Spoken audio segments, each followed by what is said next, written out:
Okay. Last session. I feel like I only did half of this, so let me know if I'm missing anything here.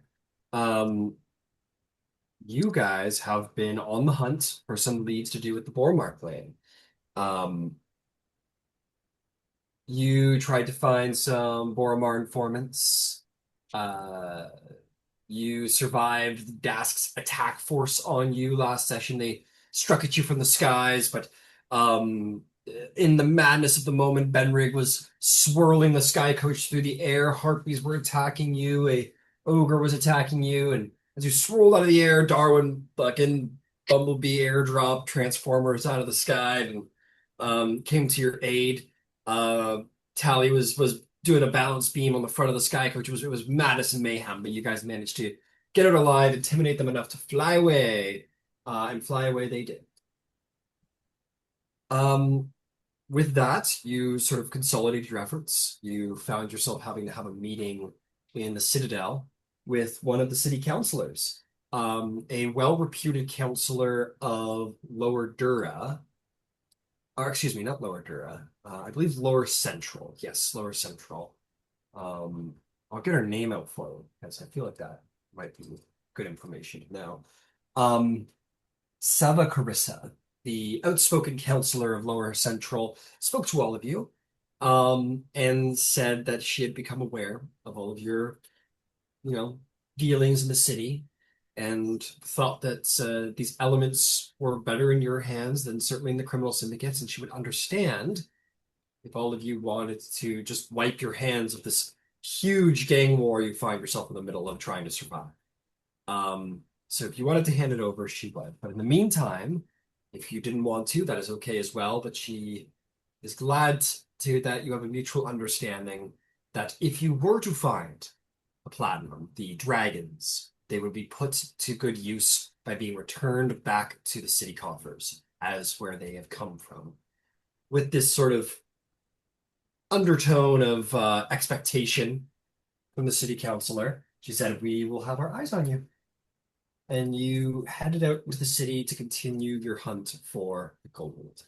Um, I'm pretty sure that's largely what happened last session. Some of you opened up bank accounts, talked about morality, contracts, so on and so forth. Tried to chase down some leads. But that was the majority of things, and you guys are still working hard to secure the last stone, as it apparently is in the possession, or last eye, quote unquote, as it is largely believed to be in the possession of the Boromar clan. So you guys need some leads to track down. How you do that is up to you. The one thing is sure is that the criminal syndicates, most of them, some of them know that you have many pieces of the puzzle. You're becoming a larger and larger target as time goes by. So, what would you all like to do here in the wonderful city of Sharn?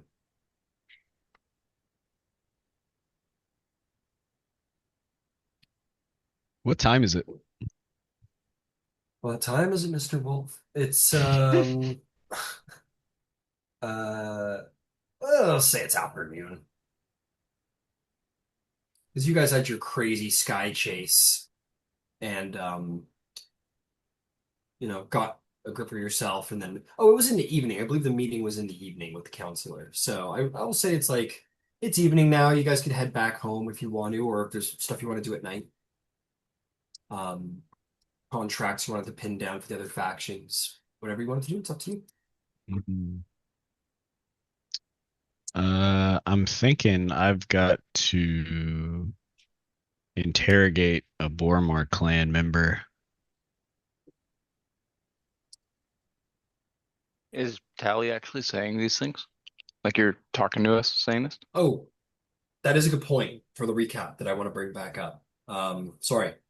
It was revealed by Nero that he is harboring and abetting a member of the High Raptors, a subsection of the Boromar clan, sort of secretly opposing faction of the Boromar clan within the Platinum Rest.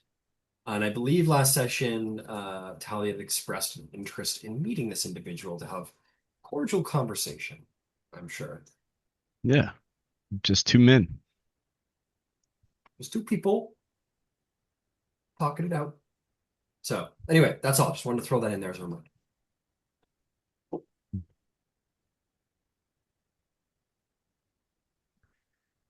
I think as are we at the Platinum's Rest yet? We'll say you're on the Sky Coach back. Okay. Well, I suppose I should be getting into costume.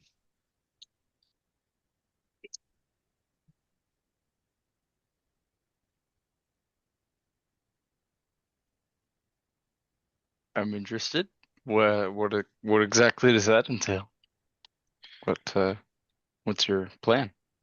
I don't know. I'll probably dress up like one of those Tarkanan assassins that frankly weren't very good at their job. You do better. No, you do better. I'll do better. Um, yeah, I don't know. I'm sure I can scrounge some things together.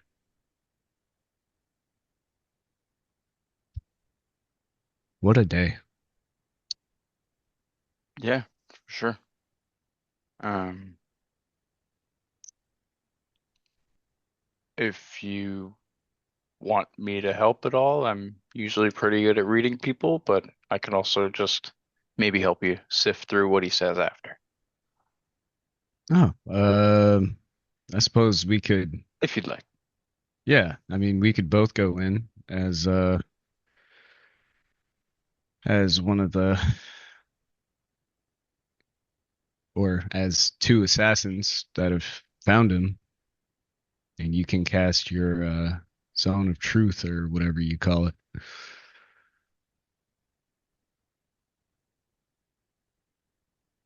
If you have the spell prepared.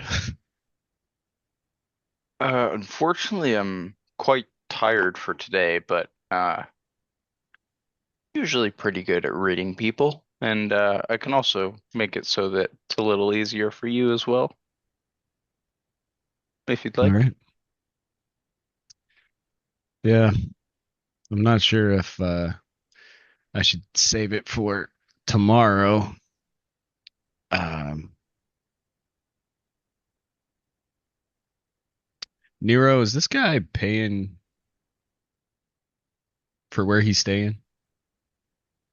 Um, they've been paying rents. Have they? Yeah. I would yeah, I'd say so. Coin isn't the issue, it's just that they need a place to lay low. So they've been paying, but it's been off the books. So I Benrig, was gonna you imagine that we were expecting payment and they've been dodging it. well, it's up to you, Nero, because like she would want it off the books, so she would hand you the rent, and then you could put it wherever you want. So, but the idea is that you don't put it into the ledger, so Benrig wouldn't have noticed. Um, and there Wow, might have we've been sold a lot of drinks recently. yeah, very easy to that would be laundering. That's technically laundering. Yeah, Um, we have a ghost bartender. It's but I probably pretty easy. yeah, but I think Yeah. well, in a nightclub as popular as yours, as of late and tips and whatever, what gets lost a lot, very easy to launder through like one person's rent. So that could have been put back into the club, or Nero, you could have always pocketed it, Hey, but nobody would have to know maybe the about that. cleric's turning a blind eye. Maybe. Nice. I put it Uh, back through the club. Cool. So yeah, so they have Nobody would know. nobody No would one would know. know, Nero. Are you sure this is what you want? I will give you I'm asking coin. you as Brandon right Jesus now. Christ. Nero, if you would have kept the coin, I will give you the coin. Because you would have kept the coin. fair enough. No, I feel like as much as a two-bit crook Nero is, I feel like he'd put that back through the shop or whatever. I feel like this To be man has fair, never committed a crime in his life. probably the easiest way to keep appearances though is to actually just be a paying customer. That's fair. Well, the Yeah. problem is there's a name that's got to go in the ledger. Yeah. So It's just booked in Nero's block of rooms that he doesn't tell us about. And we're all too scared, even I, to ask what is in these rooms. Um, okay. Um, Who is this well, person to you, Nero? Your girlfriend. Um, above table. I just got back from the bathroom. So we are talking about the person Yeah, that from the High Raptors that you're allowing to lay low while the watch is bearing down on Boromar. So this is Toshlin Ymphira is her name. Toshlin Ymphira. And she is one of the High Raptors of the Boromar clan. yeah. She currently sits she hasn't told you much about how the High Raptors like formation of the High Raptors, but she's told you like if you want to talk more about it, or you can talk more about it. But she basically told you she's considered like the master of arms of the High Raptors. Um, She looked like a pretty capable warrior. She had swords and weapons hanging off of her like she was a one woman armory.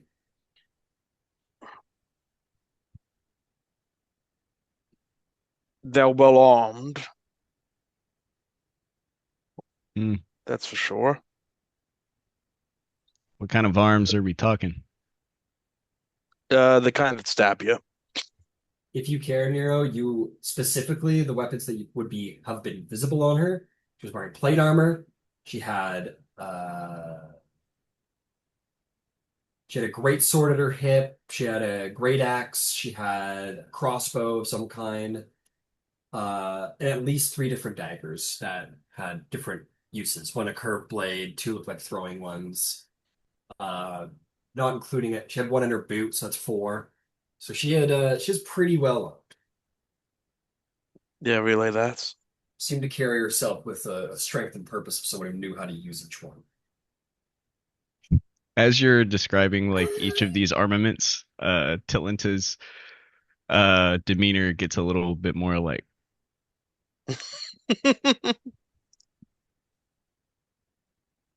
oh yeah, plate armor is gonna be a problem. Yo, I'm gonna beat the fuck out, dude. Because last session you were like, I'm gonna go beat the fuck out of this person. I'm like, okay. Maybe not a great idea. That is why we plan and we do not judge. Very clear passive investigation tells you she is a capable fighter, class fighter.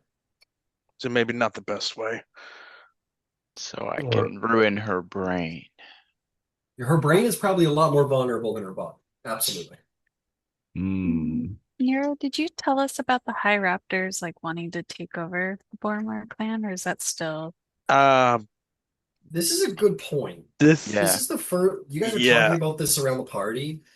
yeah. Darwin, Selena. I think even you, I've heard Benrig. I've heard nothing about this so Gron far. Yeah, knows and Gron. This nothing. is the terms High Raptor and Boromar clan. Like, I gotta go meet this guy at our club, and like, you guys are all like, whoa, whoa, whoa, what the fuck are we talking about? All of a sudden, It was like, Fenric's clutching his like holy symbol. uh, buy the I think host. His purse. it's good. He's literally clutching his pearls. Uh, well, it's a good. I just think say to myself quietly, it's a good thing I bought. It's a good thing I bought those feather tokens. Uh, Fair. and I vaguely explained that there's been people within the Boromar clan unhappy with how the direction it's headed, and wanting to displace leadership. I thought it would be eventually good for everybody, for the city overall, if it backed off from the war and everything. So, yeah, I gave him a room and everything, Hmm. do we some other stuff. and you Am guys I have a gonna be the one working to say really it? What was that? Go you ahead, guys Darwin. Insist, Go ahead, check. Darwin. and you guys have a working relationship together? She knows about me, if that's what you're asking. Could you bring a proposal to these high raptors? And would they be likely to accept? Like, are you in their good graces? Uh, I can I can probably talk to her quietly, at least through a native media, if that's what you want. But it's like, you know, it's possible to try to find it out that way. Tell you what, Nero, you tap into your criminal instincts. Make me an insight check. Okay, hang on. The art of the deal. Nero is Oh a master God. of the art of the deal. Oh God. Mastermind Uh, right here. Yeah, I know, Criminal mastermind. I know. Hopefully I don't look like shit constantly. 7, but I'm gonna use my inspiration. All right. Dude, you gotta like clear your cache, refresh, maybe throw the 17, laptop away. finally. 17. Fine. Oh my God. Nero, you you recall you've shared exactly one conversation with this woman. With that Mhm. said, any goodwill that you had built with Davil Starsong, who was the guy who originally recruited you into the High Raptors, who is now in prison, she despite that there was a bit of a natural confrontation, she's a warrior type, so she's a bit of a stubborn individual, but she shared with you like a great deal of information on your walk too. You are and have been harboring her for some time. Yeah, I would say that you're certainly in her good graces, and it would be pretty presumptuous of her to like tell you to fuck off while you're you know And harboring her from yeah, the law. it feels like I'm Probably just shouldn't I'm treat your host like shit when they've got that hanging over your head. it was like I mean she's letting her hang her head lay her head under a roof for a while. She probably owes me one. Yeah, so you could absolutely have a conversation with her, and she would speak to you with respect. Probably as a superior, but she'd hear what you have to say in it. Yeah, I could probably ask her, but don't let on the fact that you guys know now. What would be the proposition, Darwin? I'm thinking they have an interest in attacking, infiltrating the clan Boromir. Um, we probably don't, or though they probably already have a good idea that we're what we're after. But it would allow us an opportunity to slip in with the clan's defenses, not at an solely directed at us. If that makes sense. Mm, But I don't know how to go. I don't know if they would really go for it because I don't know if us allying with them would make them feel like they have enough firepower to take on the clan, nor do I. Well, frankly, I just don't know if they could be trusted to not double cross us once we're in there. mm. A house divided on itself cannot stand. I will put forth, as this is carrying over your insight here a little, Nero. While they are certainly criminals and prone to deception and so on and so forth, they are and have been a functioning business in Sharn for a very long time. Um, so at the very least, they are good business people. So like to make a deal with them isn't, I don't know, you want to hear what they have to say and everything, but like they aren't how do I put it? Like they're surely not honorable, but they're not just gonna like fuck you over for no reason, right? Like they have business sense essentially. Like Okay, neutral evil? Probably neutral, maybe even probably lawful evil. Frankly, they're an organized syndicate and have a code amongst them. That was my first guess. yeah. Okay.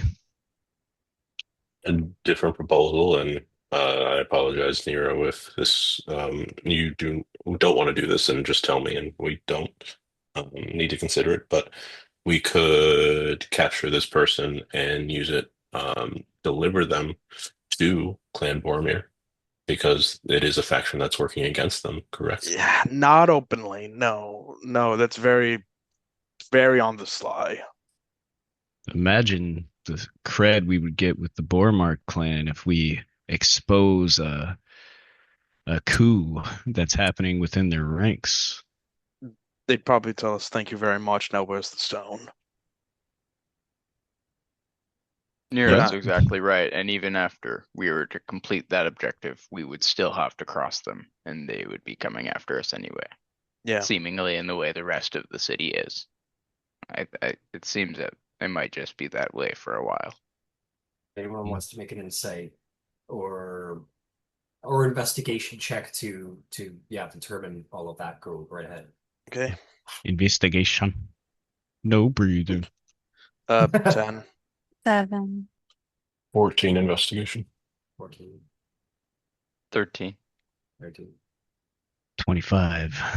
Ew. So my tens are above, are like, well, first let's do with the tens and below. So my 7, and I think there was like an 8 in there somewhere. You're like, who knows? Might be good to make friends with the Boromar clan. Like they've been so mean. Who knows? My not including you, Tally, I'm gonna give you extra for 25, but my tens and above are like, yeah, you look at the two factions, the High Raptors, the Boromar clan. Boromar clan, they want the gold. So Nero's absolutely correct. If you showed up and you're like, here's the coup, they'd be like, super, we're buddies now. Give us the stones.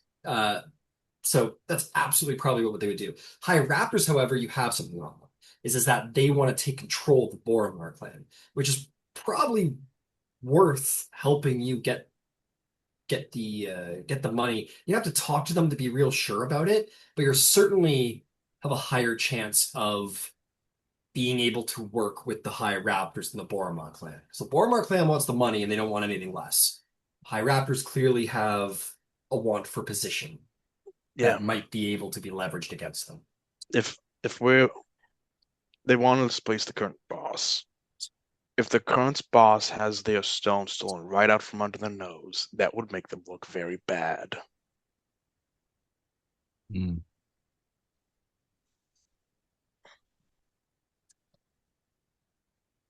I'm sorry, what did I get, Ryan? Yeah, what? Yeah. What did you get? 25. 25. What else can I give you?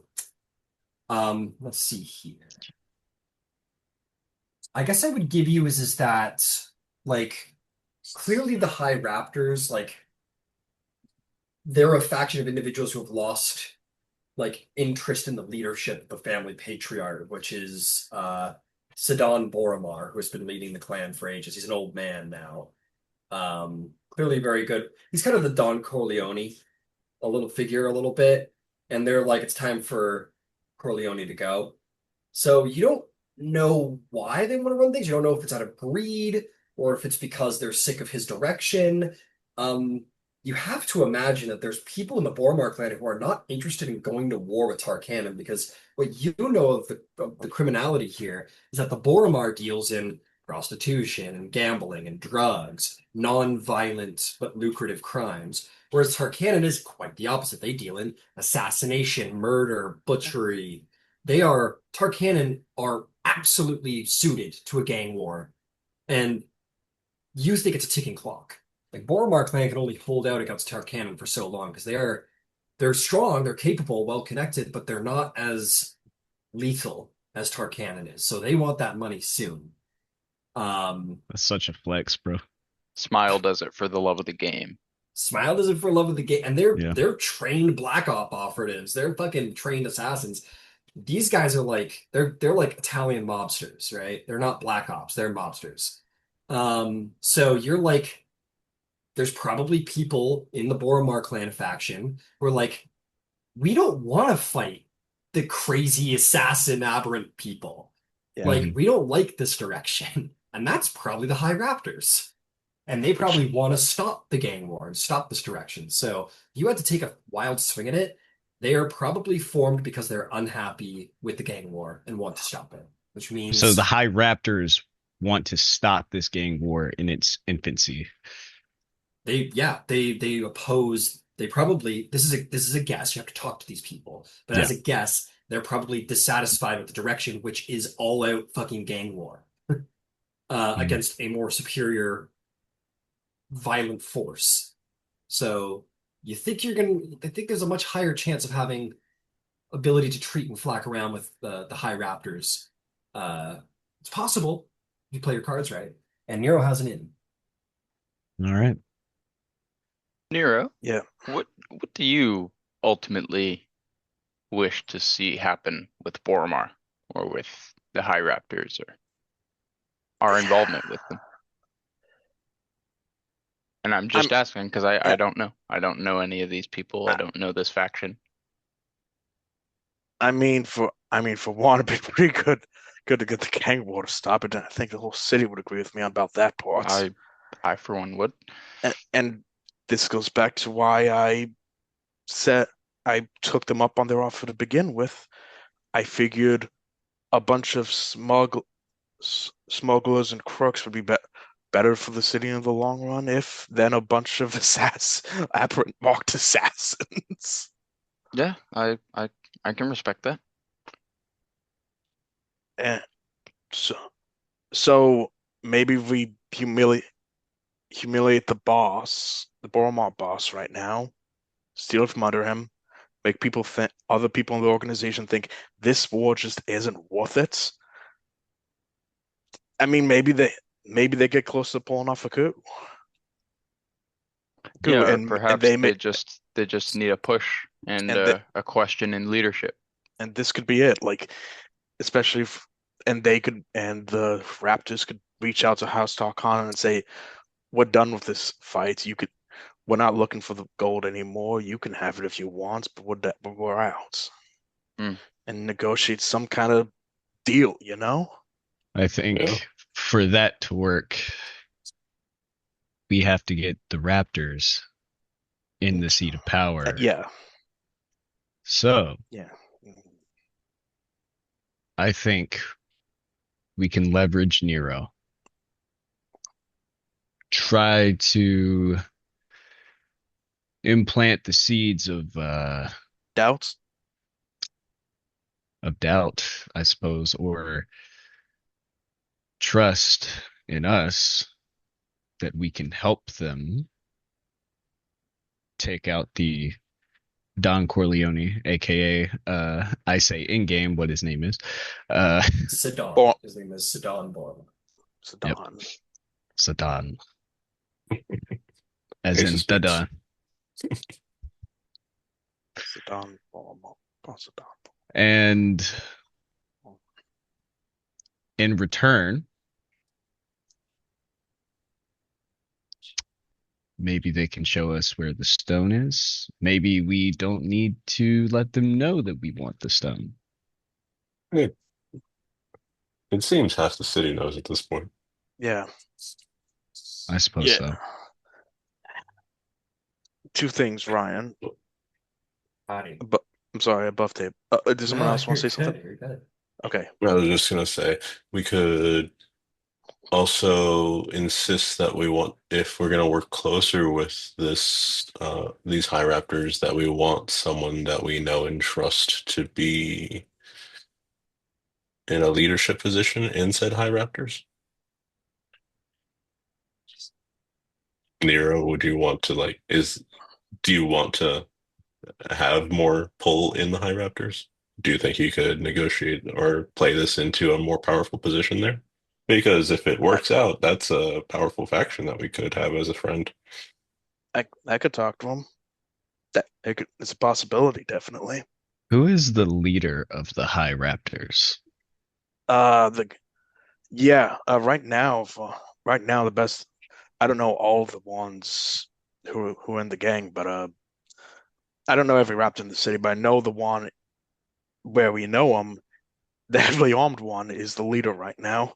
A lot of Boromar agents got swept up swept up after the Growlhund Villa disaster, and leadership kind of fell to her. I will say that Understood. you like Nero, you don't know a ton about the I don't. structure of the High Yeah, Raptors. I You've met don't. these two people, and that's It- and a couple of like Goonies, and that's about it. yeah, that's it. I don't know if they're the leadership, but they're the people I know. Okay. Well, this is convenient to us, I think. If we can speak to this person,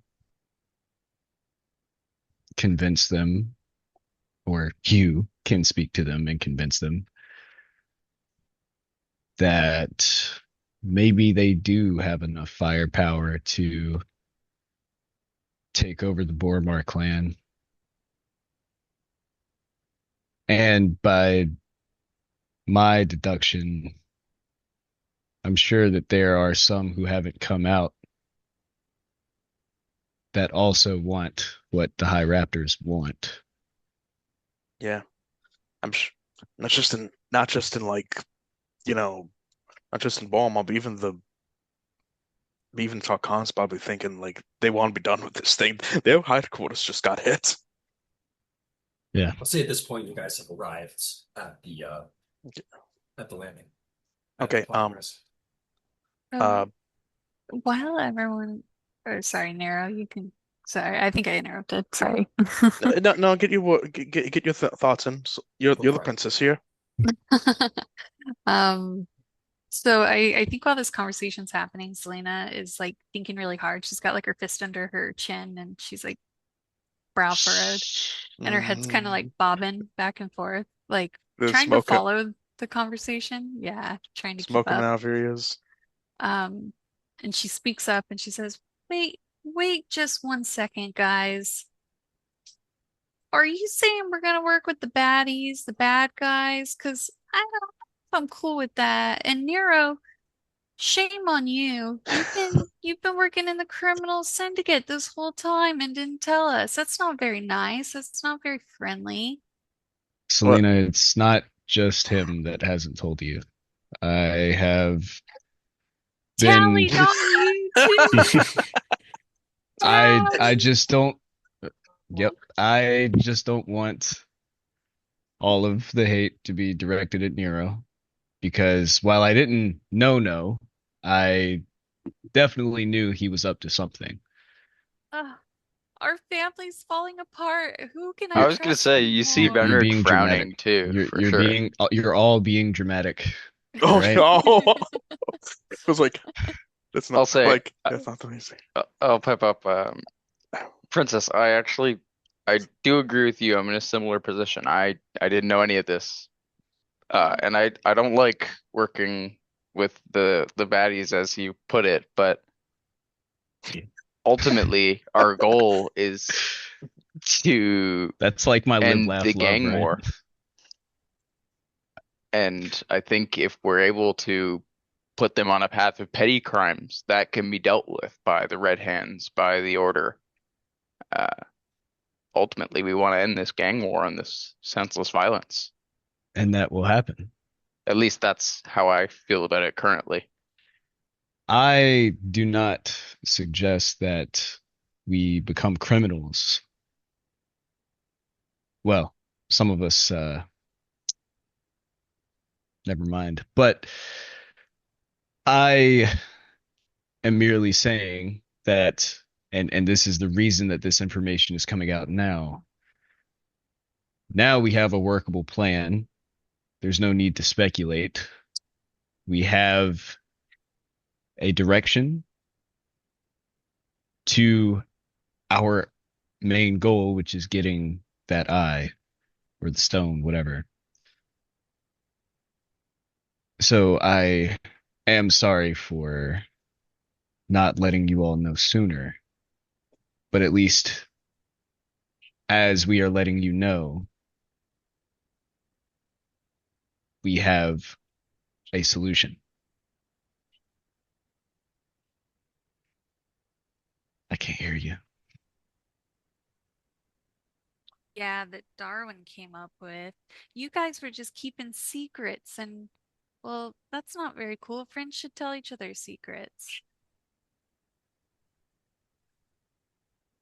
You're absolutely right. I Sorry, think you Selena. should say, "Oh, there it is." All right, I forgive you, Tally. Thank you. But I'm not going to be a criminal. Definitely You not don't going to be a criminal. you don't need to be. Yeah, says I'll the say. criminal. Gron, you have a pretty good idea of criminal structures at this point, I feel. Uh, do you think that with a small force like this, some kind of usurpment could happen? I don't know enough about their organization, to be perfectly honest with you.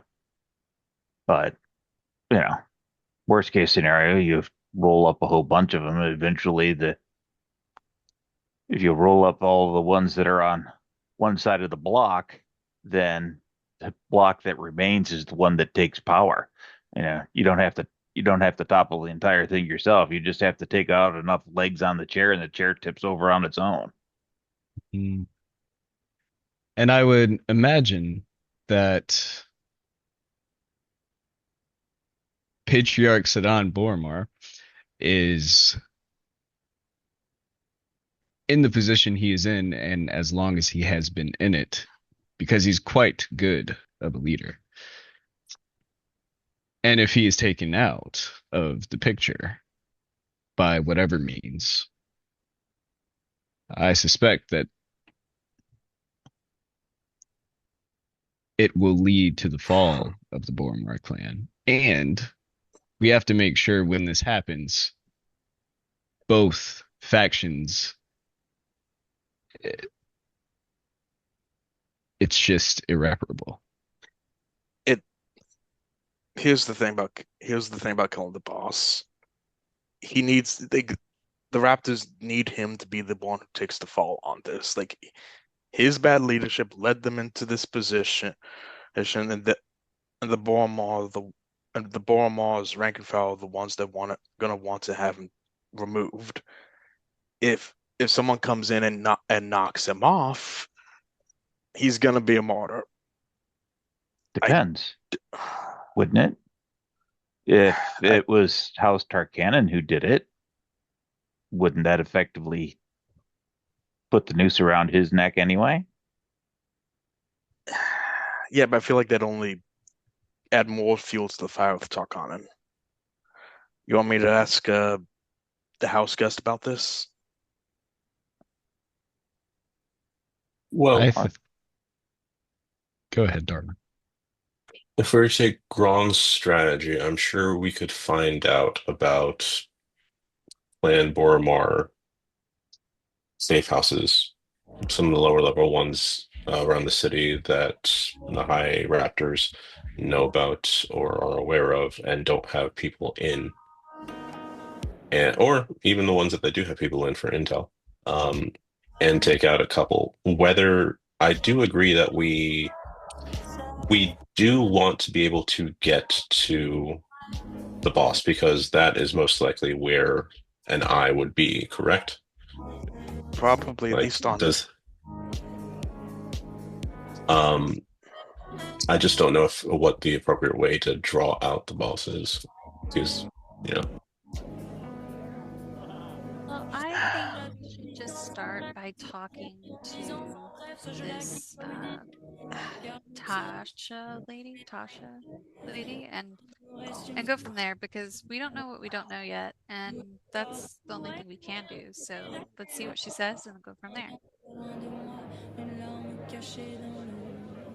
I'm good with that.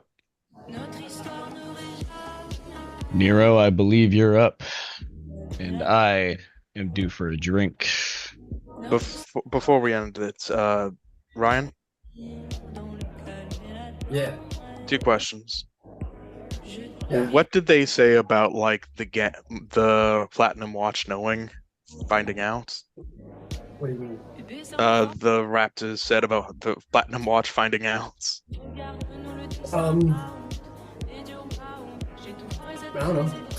Let me go look. I think she was like a place to hide and keep it from. Let's see. Hope her lay low. She tells him that she just said hope her lay low, and was like basically trusting you to, you know.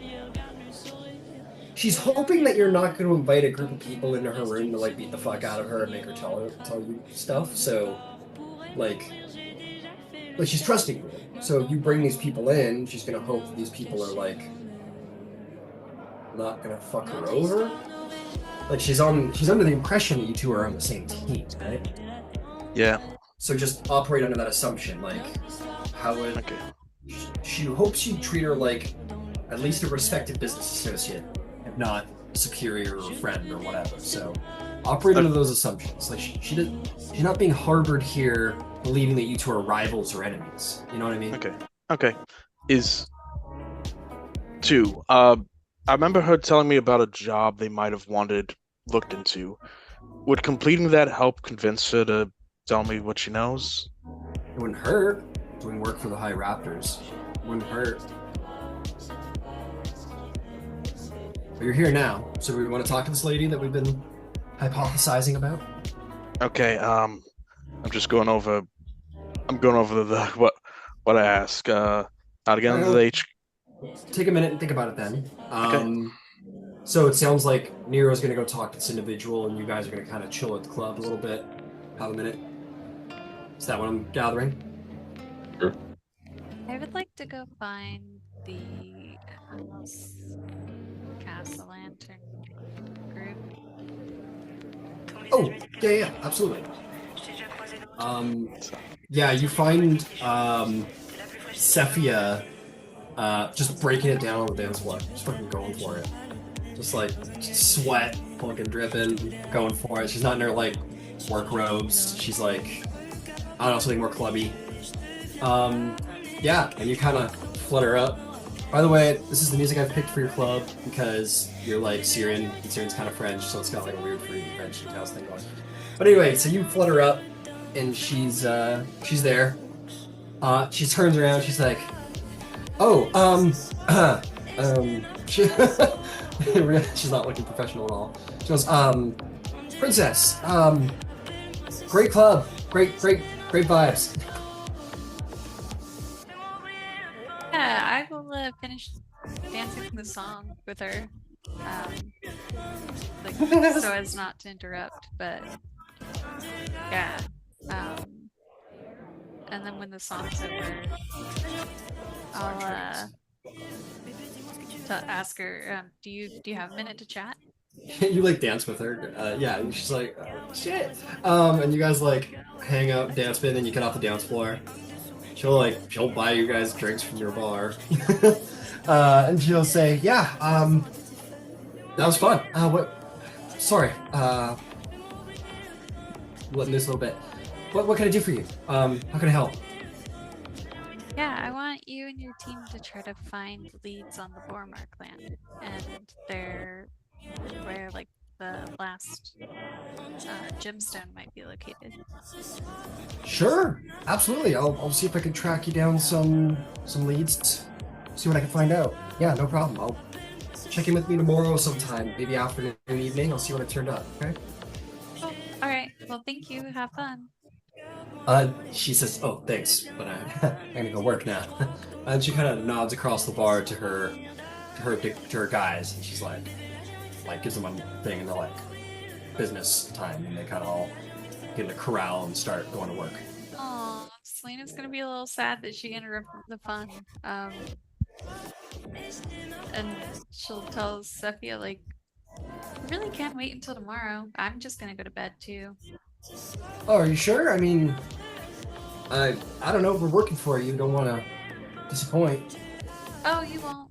I mean, the Boromar clan wants to kill us, and by extension you, so it's gonna be dangerous. You might as well enjoy yourself tonight.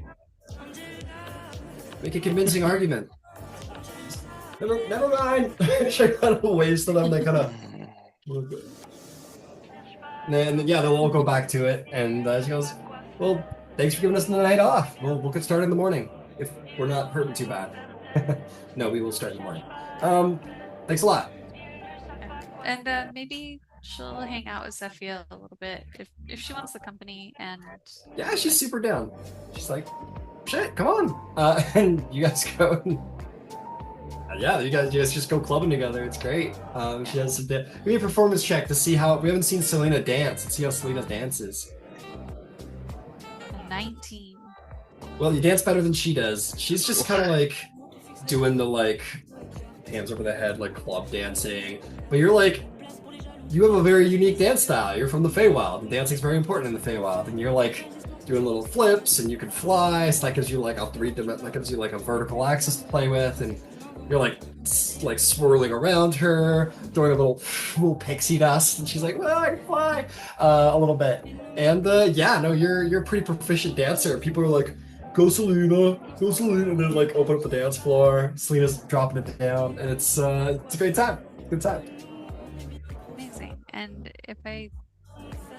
I'll like wait a normal amount of time, and then if Nero doesn't come back, I'll go to bed. Fair enough. Fair enough. Before we head over to Nero, hey Gron, what are you up to, by the way? As long as we're here in the building and Nero isn't planning on leaving the building, I'm sitting near the door, waiting to see if Nero leaves the building. That's my current contract. As long as he's here in the house, he can be wherever he wants. I don't care. As you sit near the door, this kind of pretty orc woman sort of makes her way through the door. She's dressed very finely, sort of in those like baggy but pretty Siren styles. She turns to you and says, "Where have I seen you before?" I don't know. Where have you been before? Ever been to gladiatorial fights?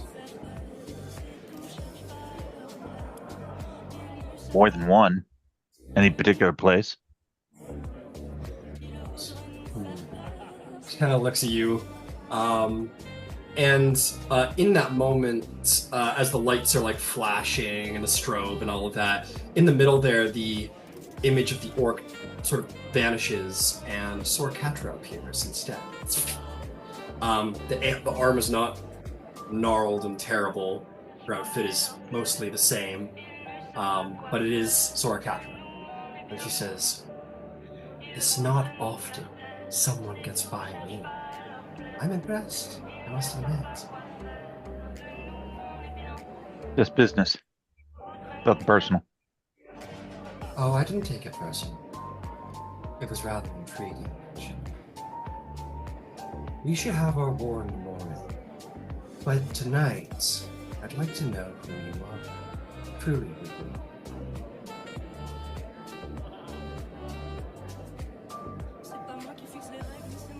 What brings an orc into a Torcan lair to defy Daask?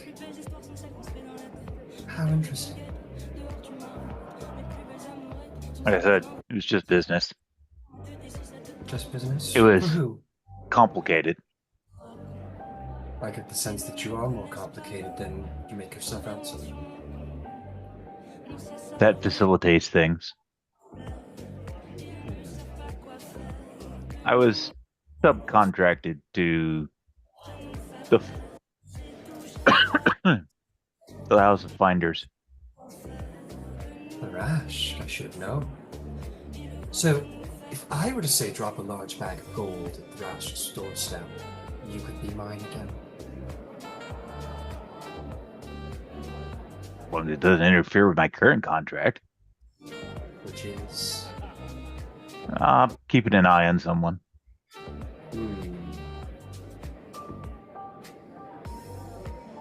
You are too interesting to let slip by. What are we going to do about you?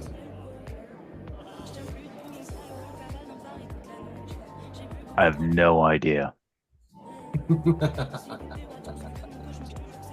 I will at least have to keep my eye on you. Well, it is not often that I pay my respects, but consider this me paying my respects. It's is good to meet peer in the art of deception. Oh, you're entirely welcome. You're much better at it than I am. I just look like me. I am assumed to be a lot more dim than I am, but that's okay. Say, once all of this dragon gold business is done with, what do you think about coming working for me and Drone? Or perhaps here for Daask? That's potentially fine. Depends on what the job is.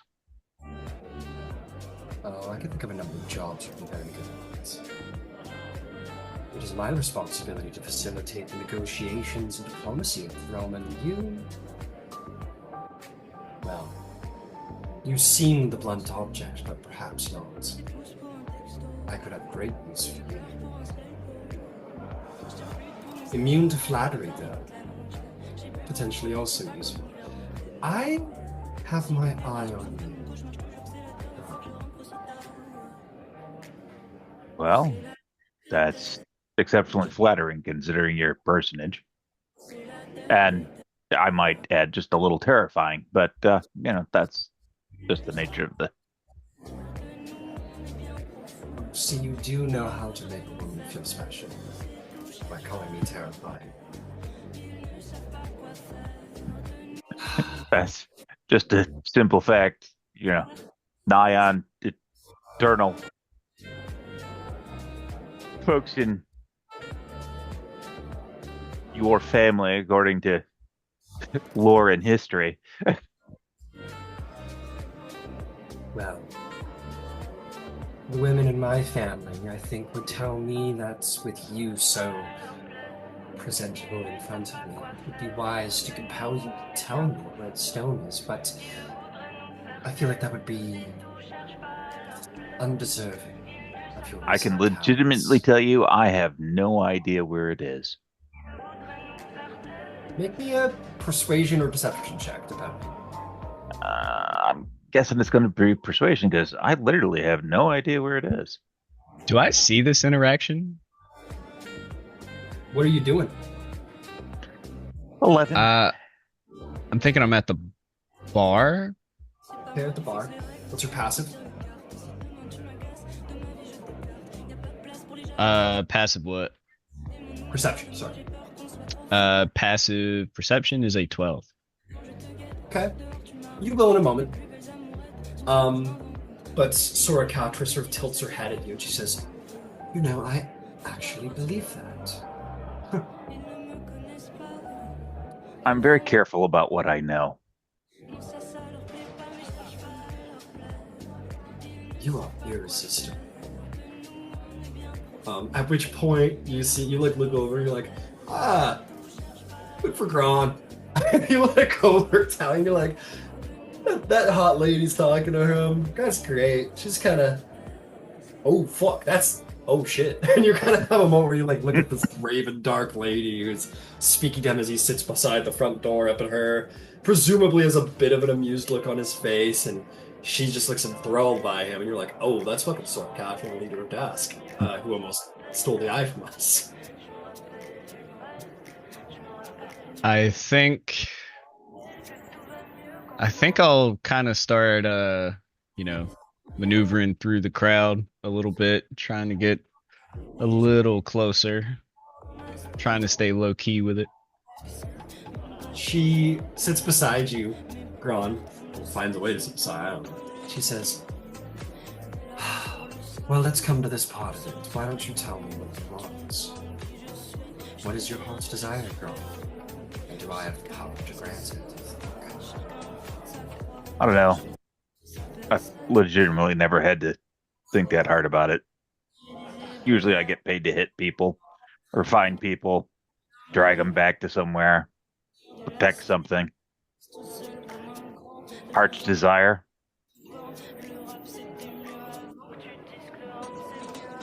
Growing up rough, eating the next day is pretty much as far forward as you think.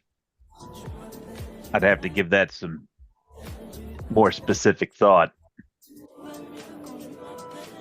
Well, you think about it, dear Gron. You think long and hard about what it is you truly want. Because I can be the door to all of these things. And for someone of your talents, we could do great things together. And yeah, as you're slipping through Tally, like, you know, Gron, probably, if I'm not mistaken, probably that's the general position. And meanwhile, this, like, wicked powerful leader of a nation is, like, talking to him with, like, a measure of directed interest and flirtation. That's how Tally's moving through the crowd. He's like faking some dance moves every so often to make it look real. Yeah. Looks just like John Wick crossing the disco. Yeah. Exactly. I'm thinking I'm back. Thinking I'm back. But she looks at you, Gron, and says, well, you think long and hard, because I think our time for privacy has come to an end. Tomorrow, I'm sure we'll have to send someone after all of you. Now that you have laid Tarkanan in my lap. But always available to chat. So. Well, I can tell you something for free. Okay. There's one piece in this that's still missing. And it's in the hands of the Boromar clan. He who controls the thing has leverage in negotiation.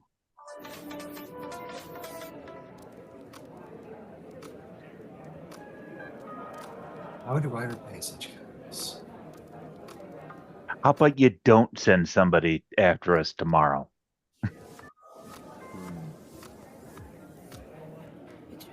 I'd hate to have to. I hate to have to do what I did to the last set.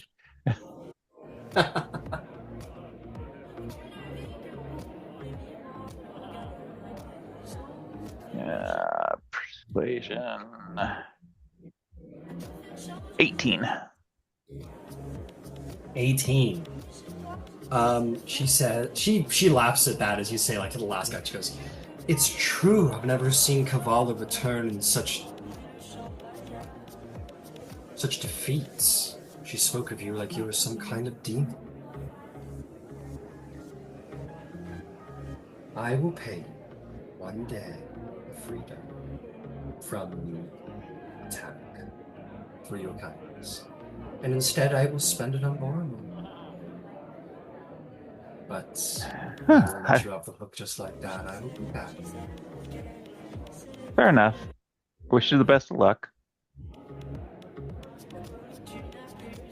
And as the light sort of strobes again, she's this, like, last saltatory interest. You're like, you have this, like, oh, one of the crazy ones. This is, like, I hooked one of the crazy ones by accident. And as the light sort of strobes, her face turns to, her whole demeanor, as she rises, turns to someone else. And in the strobe Talenta, I'm just going to play fair to her block.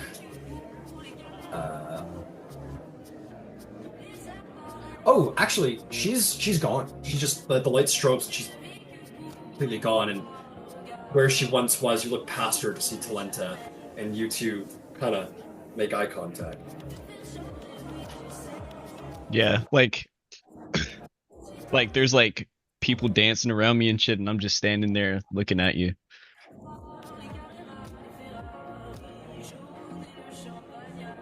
Evening. Evening.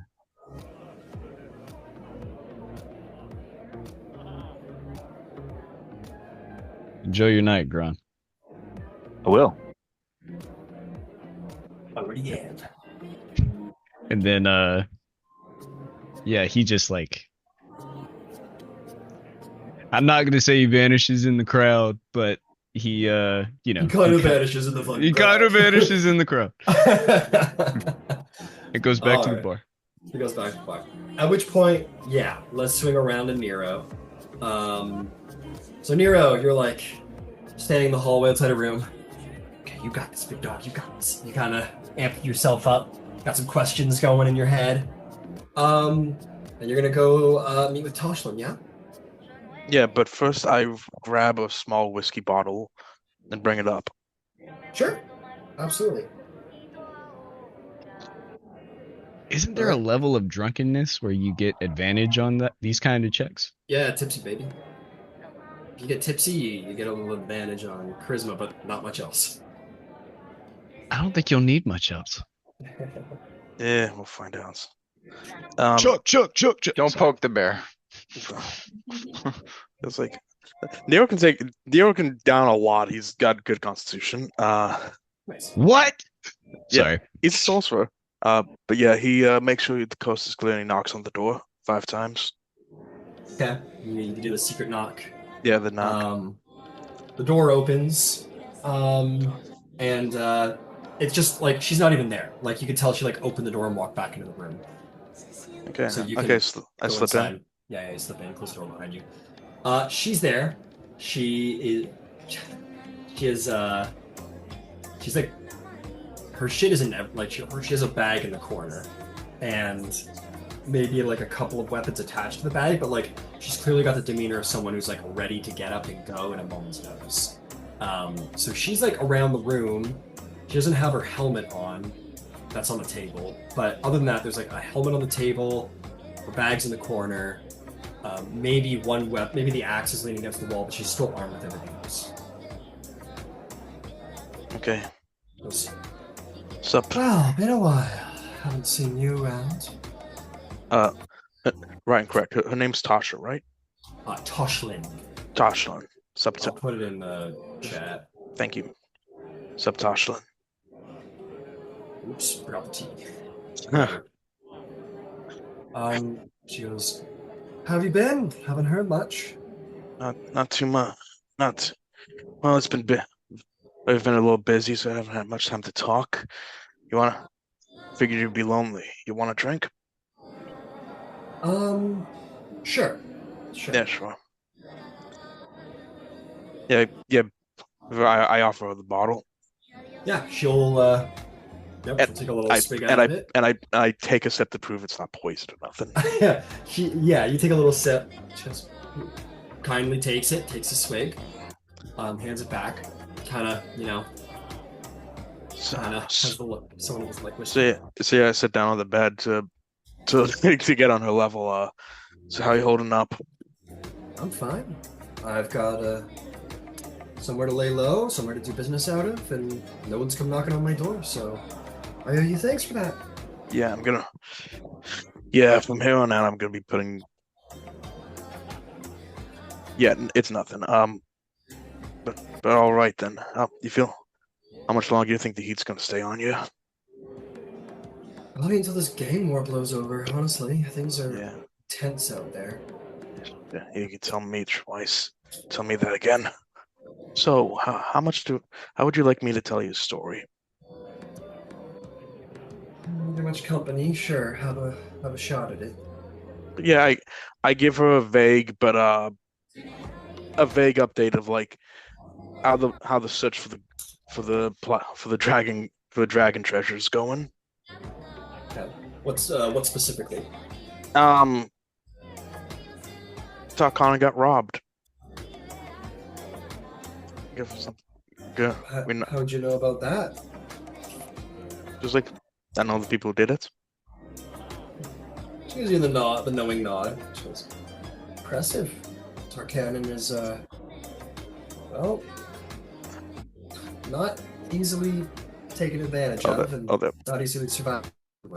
Yeah, they've got to be pissed right about now. Lucky for us, they're focused on Daask at the moment. Because they showed up about the same time and they think they took their stuff. Quite capable, whoever these people are.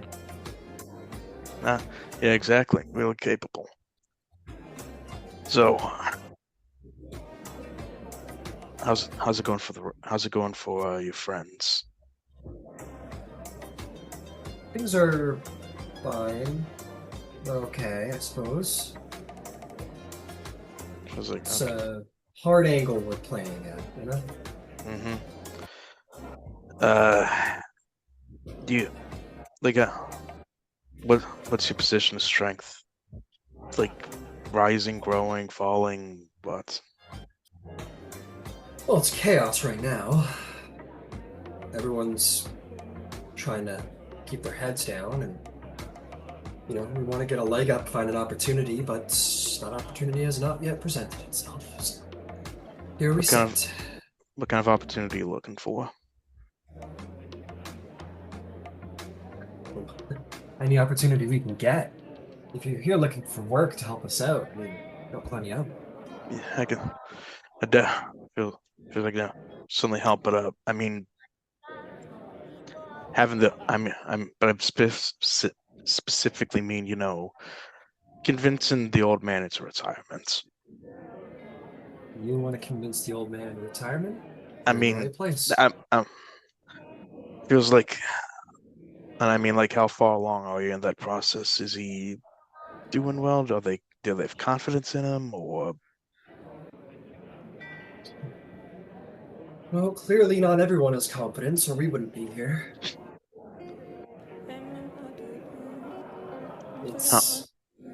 Look, I appreciate the questions and whatnot, but frankly, things are tricky. There's a lot going on right now. We're not as well armed or armored as he is. His troops have more, and we need to be very careful and decisive. We don't want him to know that we exist, so we're waiting for the big moment. Exactly. Well, what if I propose to you an idea of a moment that could help bring along that moment? Honestly. Look, the boss is after the gold, the treasure, right? Oh yeah, I know. You guys are kind of public enemy number one right now. Well, here's the thing. From what we know, Tarkanan had one key to the finding where the gold was. From what we know, he's sitting on another part of it, part of the puzzle. I'm not terribly surprised, if I'm being quite honest. What would happen? What would the opinion in Boromar be, theoretically, of course, if a bunch of outsiders, nobody, snuck inside his HQ and snuck inside his room and took it right out from under his nose? Well, what do you think? I'd like to hear what you have to think. I think that'd be pretty embarrassing for him. Pretty fucking embarrassing, is right. Especially after all the people got rolled up. So, is that where this group of skilled, heisty infiltrator burglars are planning to hit next? It's where the plan is, yeah. You have any idea do you have any information that they'd be looking for? They're looking for you.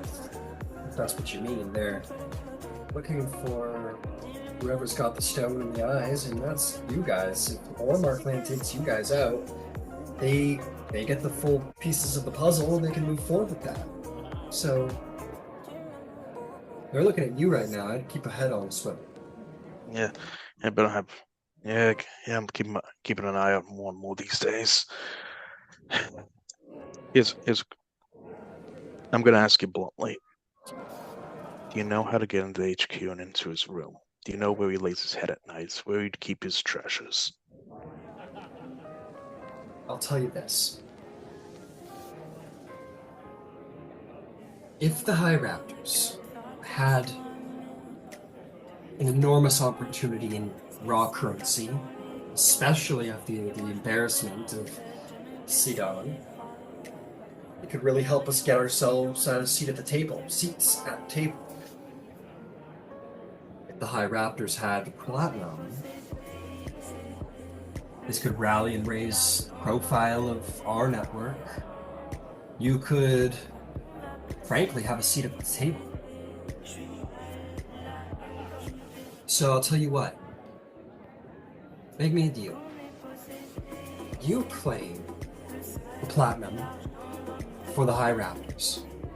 And you, and by extension, your whole group, has a seat at the table with the High Raptors when we take over. You would effectively be the leaders of the Boromar clan. That's no small amount of profit. That's no small amount of influence.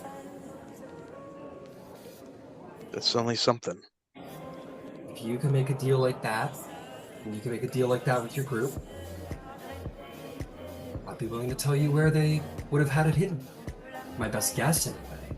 And I don't think my best guess is very far off. I'd have to tell them about the High Raptors in order to get that kind of deal across. Well, I could just make the deal with you, Nero. But something tells me that you're a package deal. It's getting tough to sneak out these days, you know? Sure. I mean, you're capable, Nero, clearly, but your group makes you capable. And the High Raptors want to lead the clan through a council, not just some old man at the front of the head of everything. So we're of a similar mind. Many heads rule better than one. So we respect that you have a group that you're effective with, your own council. So take counsel with your group, talk to them, and if all of you want to make this deal, tell you where to go, and you guys can get a seat on the table if you can achieve finding this and bringing it to us. It's a pretty big slice of the pie, Nero. You could be the leader of Boromar.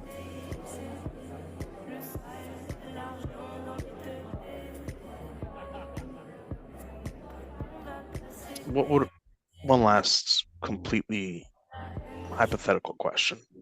Mm-hmm. What would the reaction inside Boromar be if this terrible race for so much lost treasure unfortunately led to the boss's death? It's a lot easier for us to step in. Even if someone... So if it happened like tomorrow, for example, it'd be easier for you. If you all took out Sedaine, and that is a big if. Sedaine has been running this outfit for a very long time. If you took out Sedaine, if we had the gold, Boromar be ours. I mean, we could take out Sedaine without his having to die over it, but I mean, we represent the people who aren't happy with Sedaine, and people would fall in line. So if you took out Sedaine, publicly or not, I don't think it would affect anything. I think it would just work in our favor. Ryan, do I believe her? Make an insight check. And I also, do I question her about everything she's told me? Yeah, I got you. Just a general. I guess those are different checks, but okay, hold on. No, it's all good. It could be like a general. 19. 19. She was guarded at first, but you do not detect deception in this conversation. It also, as a further note, it gives you the idea that she probably, you don't know about the leadership, but maybe this title of Master of Arms makes her, and she's speaking for the High Raptors as a whole. You don't think she's the leader. You think she's a member of the leading council of the High Raptors. You expect this is a legitimate deal. She's willing to make. If you guys agree to bring her the gold, she will tell you where to find the eye. And if you do recover the gold and bring it to the High Raptors, they will claim Boromar clan, and you will be one of the leaders of Boromar clan. And by extension, your whole group will be the leaders of, crime. One of the most massive criminal syndicates in all of Corvair. True. You've given me a lot of think abouts. take some time and think about it. Play your cards right. Be careful. And do what's best for you.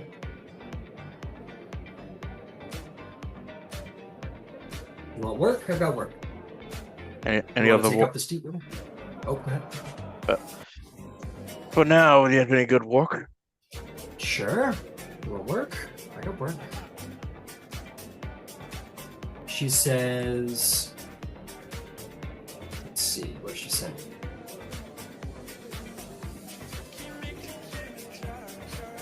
Sharn has a very wealthy family based on its Lent plains. They are, to no surprise at all, behind the Boromar clan loosely, supporters of Saddam.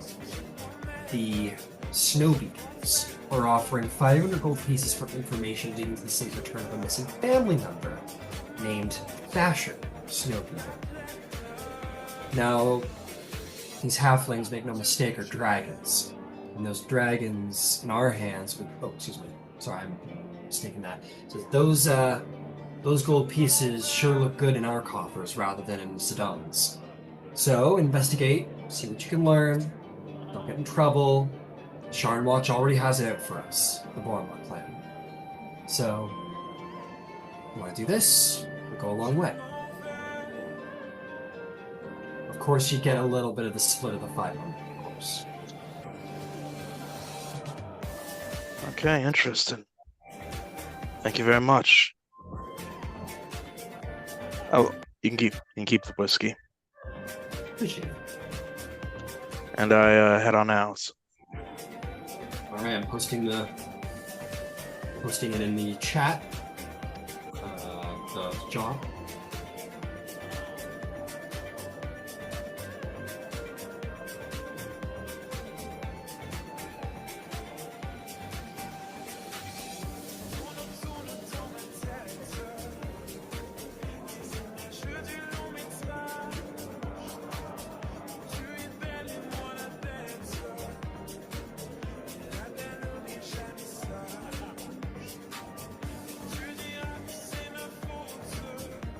Cool.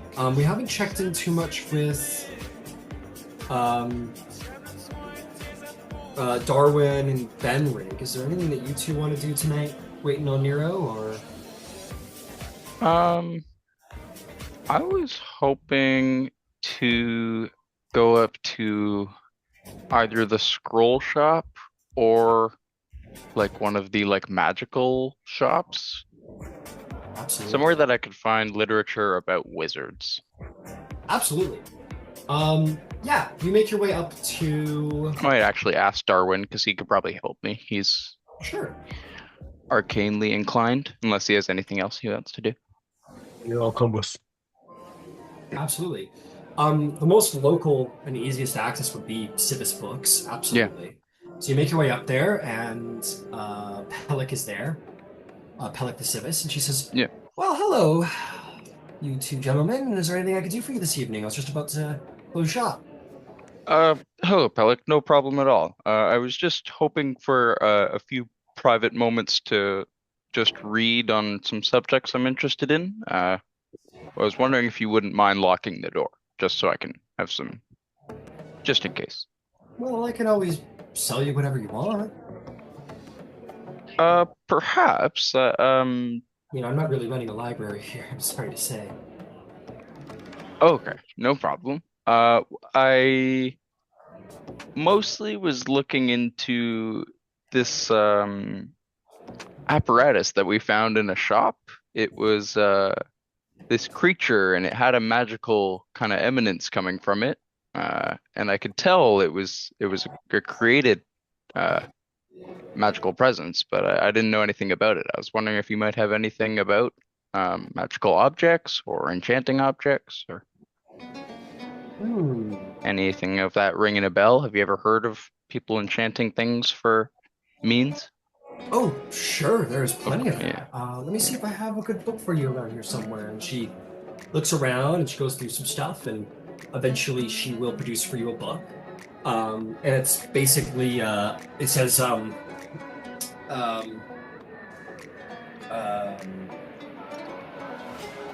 primer on the crafting of magical items, essentially. He says this book will take you through everything from solid magical items to largely enchanted spaces and anything to do with long-term enchantment. Amazing. Thank you. How much would it be? 25 gold pieces. Amazing. No problem. And I'll just drop a little pouch. Thank you very much. Have a lovely night. Me too. Have a good night. I should look at you, Darwin. Is there anything for you, sir? Is there any books you'd like? Scrolls? Do you have anything on dragon marks? All varieties, including aberrant ones. Oh, sure. I don't think I have a book that covers. I would have some things here, and she will give you a book, and it's probably titled something like it's probably just simply titled like Dragon Marks of Eberron. And we'll hand it to you. It says it covers all of the known existing dragon marks. Aberrant dragon mark is a very mysterious power. It covers a little bit of it. I can give you a book that is more specifically directed at that if that's the area you're interested in. Yes, please. Okay, I definitely have one for that. She hands over a book. She kind of looks both ways down the street. You get the sense this isn't a book that. I was gonna say Benrick doesn't say anything, but you do definitely notice he double takes. Yeah, this is definitely considered not like a forbidden text, but it's certainly sketchy material. So she hands you. It probably says the Enigma of the Aberrant Dragon Mark, essentially. And she'll hand it to you. She says this should cover what is largely known by academics as to the subject of aberrant dragon marks. I hope your reading goes well. It's 25 gold. Thank you. Excellent. Happy to help. And if ever you need anything from spell scrolls to any other books, please let me know. Of course. Thank you very much. Yes. And as we leave, I start talking with Benrick. It's important to know who we're going up against, right? Yeah, I'd agree. Do you have any particular interest with? Well, you guys were talking about the stuff that you guys were talking about that you saw in that one person's room while you hit the House Tarkanan. I want to go back. I want to see this stuff. Yes. I understand the interest. It was quite grim. I'll tell you even a story that I quickly read, and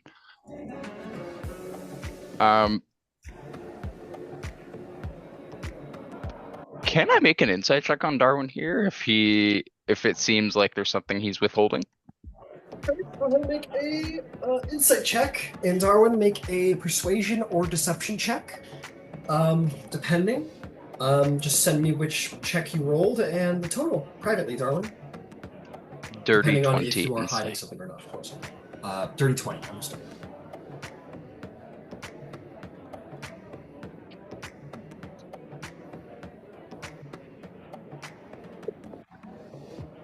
Did you send it along? I thought I did. Oh, Sorry. it's in the game log. No, you're good. Yeah. Just gonna head over there and get it. Sorry, some of you guys are in different groups. Here we go.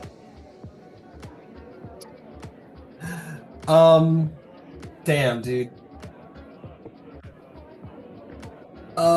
Darwin definitely is like, oh, yeah, no problem. Yeah, you think that on that, Darwin, I'm gonna give him a little bit. I'm not trying to hide anything, so I don't mind coming off as. Yeah, so he's like, yeah, no, I want to go back and whatever. You feel like this is more than an academic interest. There's It means something to him. It piqued his interest in a personal way. Okay. Yeah, Benrig will just continue, and he'll just say, I don't mean to pry, but you've really been a great help to our group, and I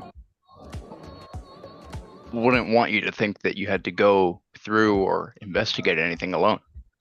That's why I brought you. Actually, when we were in that shop, there was this magical device, and it was giving off an aura. And that device was a beholder, the symbol of Tarkanan, but I couldn't really understand it, so I thought you might be able to help me read. But so all this to say that I don't want you to think that whatever's going on, you're alone. You felt me, and I'm here to do the same. Darwin like stares at him, looks at him really intensely, which I don't know how to like really illustrate with a That's robot. okay. Ben is Alright. a short little guy too, so he's looking up at you.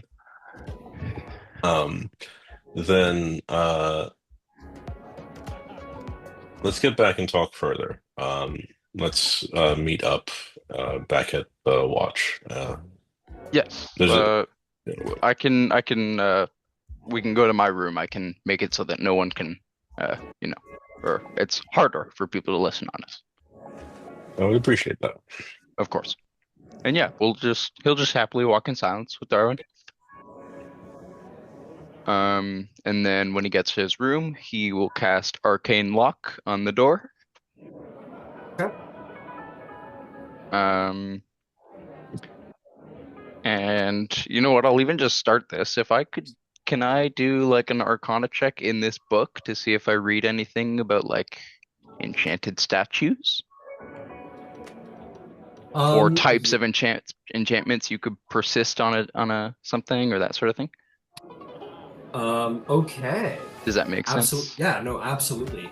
I'm just gonna go look up the item known as book, because I believe it affords some new abilities in the new book. Yeah. So you're gonna gain a static +5 bonus to this check because it's based on the topic. The book is based on the topic that you're reading about. Cool. So make me an Arcana check, and whatever it is, add a 5 to it. Awesome. 17 + 5, 22. Okay. Sorry, what was the total? 22. 22, sorry. No, that's okay. Okay. Yeah, you learn a ton. You learn that there are a number of spells that can be laid upon a magic, a mundane item to create a long-term enchantment, such as what you just did, the Arcane Lock, for example. Yep. So yeah, there are some spells and rituals that are long-term. There are other more unique ones. The Power of a Wizard's a very malleable one. It's a very creative way of utilizing magic. So it basically says there's any number of ways one can enchant a mundane object. If you're talking about statues specifically, it'd say a lot of dungeons, a lot of homes are reported to be enchanted with magical defenses, triggering damaging wards, which is what the Ateli fell to. It says sometimes they're even used for the power of spying to gain information on.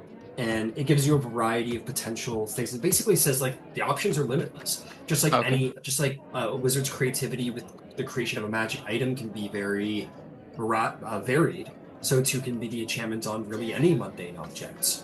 It just requires more power to hit something like an area or a large object, but it's entirely possible.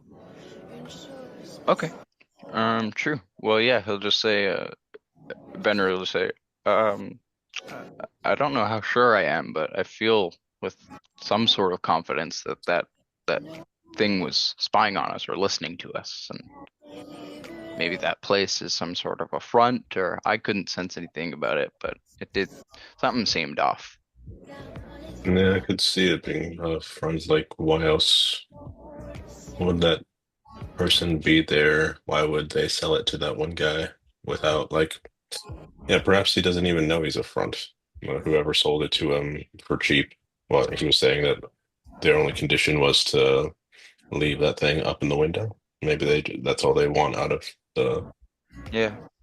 area. Yeah. Anyway, sorry, I've just been very interested in that. I couldn't shake the feeling. But No. please tell me what's going on.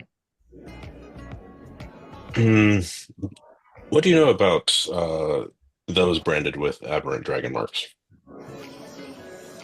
What does Darwin know about aberrant dragon marks? Make me a Arcana check. If you want to reach into your book a little bit, I'll give you the +5 bonus. Is that me or Darwin? It depends. Sorry, I assume Darwin was Weren't you asking Benrig? Oh, you were asking Benrig what he knew about aberrant dragon marks. Yeah. Okay, then you go ahead and roll Darwin or Benrig. Roll an Arcana check, just a flat Arcana check. Yeah. Oh, that's a natural 20 for a 30. So you've seen aberrant dragon marks up close, and aside from what you probably have learned greatly from those around you, being a member of House Kandaric, there have been plenty of cautionary tales about aberrant dragon marks. But having seen it up close, maybe it filled in some gaps. So, and with maybe some of the content in Tally's book and what he read aloud. And the stuff that I've read kind of filling in and giving me perspective from the other side. Exactly. So you would know that books are largely biased. There's a lot of books out there about aberrant, not a lot, but what aberrant dragon mark books you will read are not wrote by anyone who has an aberrant dragon mark, so that should tell you something about the bias. A lot of it says that aberrant dragon marks are marks that are built or that are containing pure destructive elements. The people who wield them are more flawed, dangerous, angry individuals by their nature. What you saw up front was not true. The people in House Tarkanon's lair, like, while criminal, there were plenty of people there who seemed just like nice people. Like maybe you half expected, Benrig, when you went in there to see them like fight, like clawing at each other, or like fight like a fucking orc, like a Lord of the Rings orc camp, basically, where they kill each other for no reason. There were like normal people there too. Yeah, normal people who are laughing over a meal together and working together. There seemed to be like a community. So you think that's wrong. So you know that aberrant dragon marks essentially are unique, unstable dragon marks that are usually produced from when an heir from two different houses make a baby. That is largely where they are produced from. And then again, most people say that they're the power of the aberrant dragon mark is purely destructive. You saw plenty of people in there who did not look like combatants and did not look like they had ever touched a weapon or shot a fireball in their life. You expect that that's not true either, and that it's maybe kind of random what one might find, the power one might find with their mark. It could be anything from creating food to shooting balls of flame to heating a stove element at best. You don't know. So there's a lot you don't know, but there's a lot you're realizing is biased. Yeah. Benrig will say, the story of the aberrant dragon mark is one that I was taught young as a cautionary tale. Clerics of the Sovereign would tell me about the instability, the dangerousness. But then we went to Tarkanon and I read the stories and Talenta told me of these people who were just scared and they didn't have any control, and for their entire lives they had been labeled as something that they were labeled as before they could decide anything else. I think I have a lot of compassion, and don't get me wrong, I've seen the destruction. I've seen it up close. I've seen aberrant dragon marks do twisted things, but I don't think that from birth it's a curse necessarily.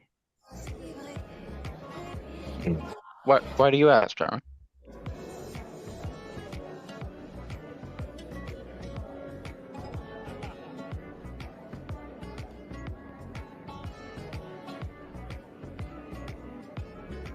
Would you agree it's not safe to be a dragon mark or aberrant dragon marked?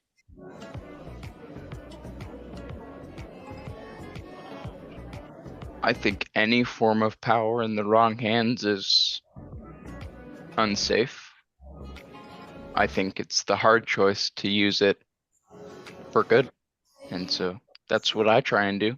I could probably control a bunch of people's minds and walk into their house and rob them and they would never even know. But I choose to try and heal my friends and help. So I think it's just what you do with it. But that's not always true, right? Because as you just said, there's a perception, there's a narrative out there. So Yes, that's true.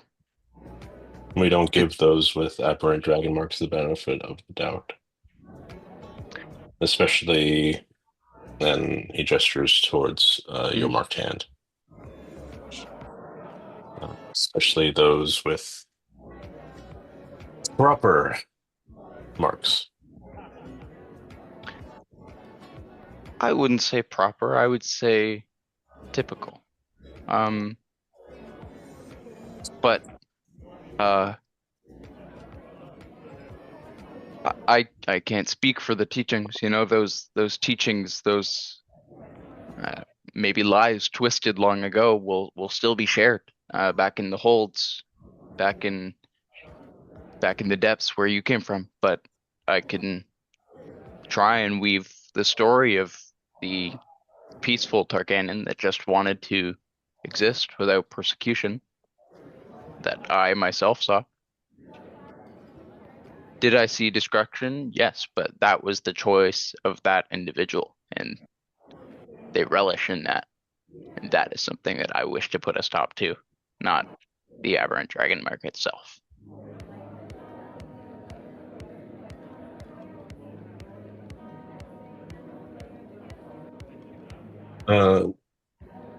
Darwin begins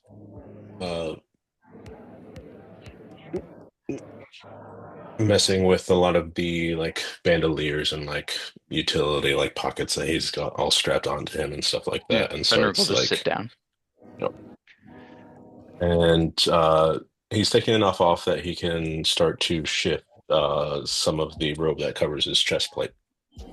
And he yanks it down, and slightly off center, there is a small, I would say about the size of his hand,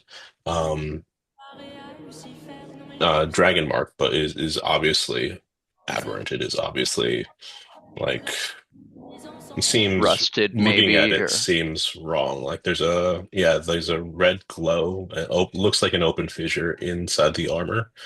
And then like, but it's a dull red glow. It's not like super bright with the edges like is somewhat looking corroded, rusted.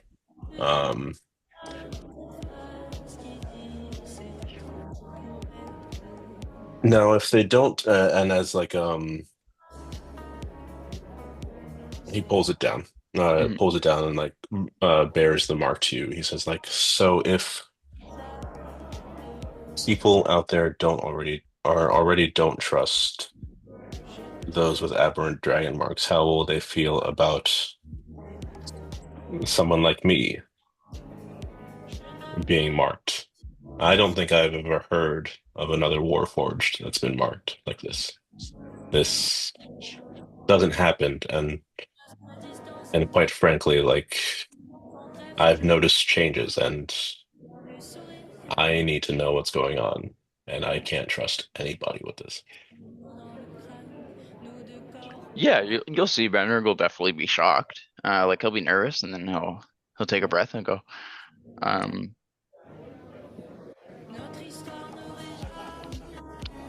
I can't imagine how scared you are. I'm sorry. I wasn't even.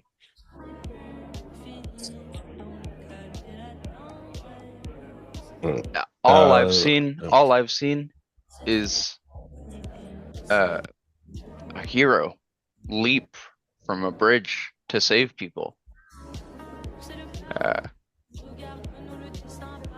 If you're noticing changes in you that you don't like, I'm happy to help you weather them and build yourself towards what you want to be, but I don't I think it. just want to understand, and like he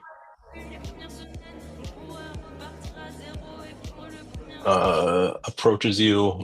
I don't want to say like in a threatening manner, but perhaps more uncomfortable, like because even Imposing. though, like yeah, but it's I guess more from like his tone of voice and perhaps like if it was a normal face, I would say that like you'd almost see like a manic zeal in like what he's trying to convey, but like I just need to understand. I dream now. And when he says the word dream, you could kind of see his eyes are normally blue. You can kind of see like the rims um turn or like uh you see like a brief like I don't know, wave like throb of purple as if like there's red bleeding into the blue. But it quickly goes away. It's like my kind doesn't dream. Why do I dream? It feels like I can hear whispers. Why do I hear whispers? And then he like just kind of like backs off and goes to start putting it back his equipment back on. Yeah. I think Benrick stands there shocked for a sec. Ryan, could I do like an insight or arcana check based on that contraption I saw? And like if that contraption being in the leader's room, like if them having dreams could affect all the other aberrant dragon marks? Oh, like if the leader has a bad dream and everybody else has a bad dream kind of thing? In a sense, yeah. Or like if Okay. it's an affliction of the leader, would that then also fall to anyone else that was aberrant dragon marked? Maybe an arcana. You know what? Whatever check you think I could. If you want to base it purely on the devices in the room, then you can go for it. It's going to be a pretty high DC just to have like preliminarily scanned the room, make such like a large conjecture. Mhm. Darwin had expressed wanting to return back to the lair and like look around. Yeah. You would it'd be a lot easier to tell if you had more time to inspect these things. So Okay. Yeah. So- I mean, so keep that in I'll mind.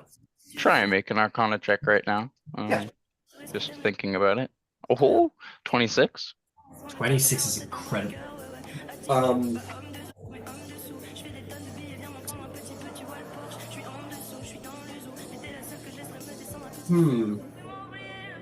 Like, again, a lot of this is just educated guesses for you.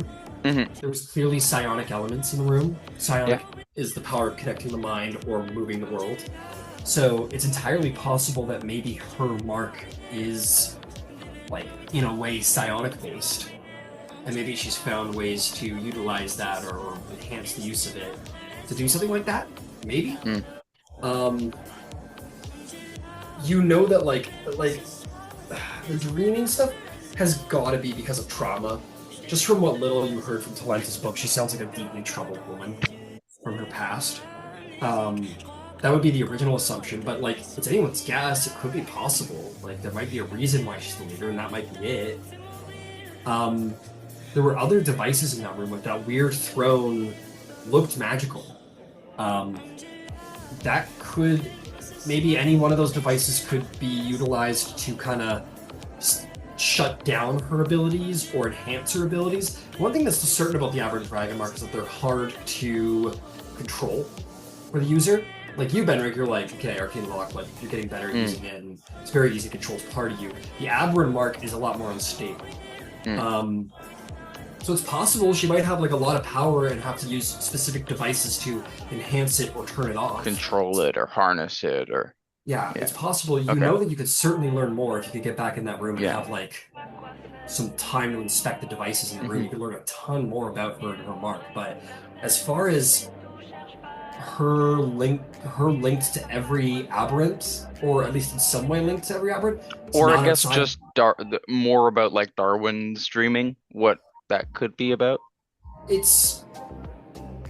I think honestly, the first thing that would pop into your mind as far as dreaming goes isn't like you've heard a lot about aberrant dragon marks. Dreaming isn't Mhm. really a part of it. The first thing that pops into your brain actually is about, surprisingly, the Kalashtar. Their entire race is born and raised around dream spirits. So maybe because you don't like Warforged don't have dragon marks. So maybe by having this mark, it's linked him to something greater than other Warforged. Maybe he has some link to the quarry now. That's what they're called. As a byproduct of his mark, maybe it is the mark and how it relates to Tossra. You're not perfectly sure, but there's a lot of ideas about what it could be. Okay. Yeah. Yeah, he'll just think on that, and you'll see probably as you're like putting your rope back on, he's like working out the gears of like how this all fits together and how he can try and help. Darwin, I don't know what started it. I know that this isn't the first I've heard of dreams, or sort of magic. There are creatures that are connected to dreaming, and there actually are some at our bar. Maybe we could try and speak to them, and they could try and discern something from it. But I know that you want to keep this quiet, and I want to honor that for you. But also, I'm happy to try and go back and investigate Tarkanan. I don't know how we would do that, or if we would have a means to get in, or how we would go about that. But I want you to know that I do want to help you in this, and it's not something that if you need any help, you can ask. I appreciate that. Thank you. And yes, for right now, let's keep this between us. Not that I don't trust everyone. It's more or less people know better type thing. We'll treat it as a confessional.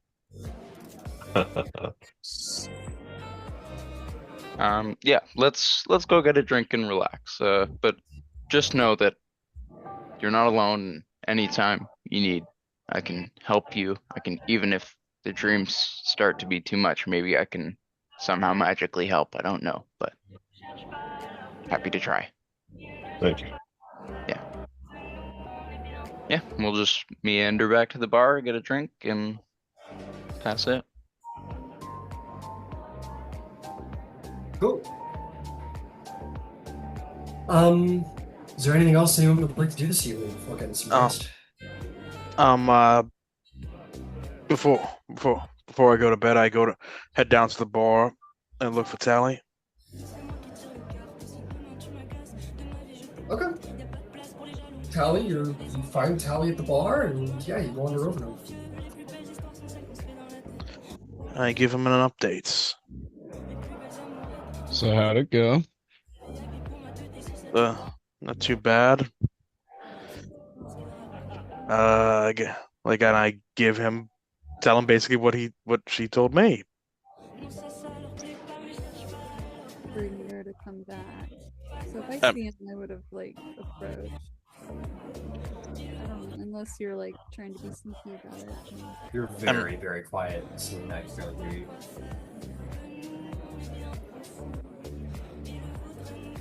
you. I was watching for Nero to come back, so if he comes back, I would have. Absolutely, yeah. You see Nero return over to Tally, and you flutter over, no problem.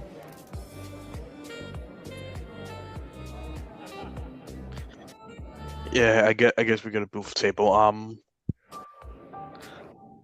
Yeah, I just tell them what we talked about. What do you think about that, Celine? I think it's absolutely terrible. There's no way we could become crime syndicates. I told you I don't want to be a criminal. Okay. Okay, duly These noted. celery sticks to die for. Good job. Where did you source these? Oh, sorry.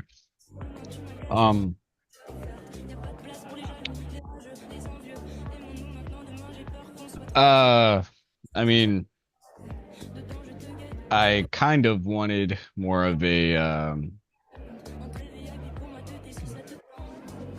you know, convincing her to strike at key Boromar locations to weaken the boss, and then we have this whole like kind of battle between the High Raptors and them. But I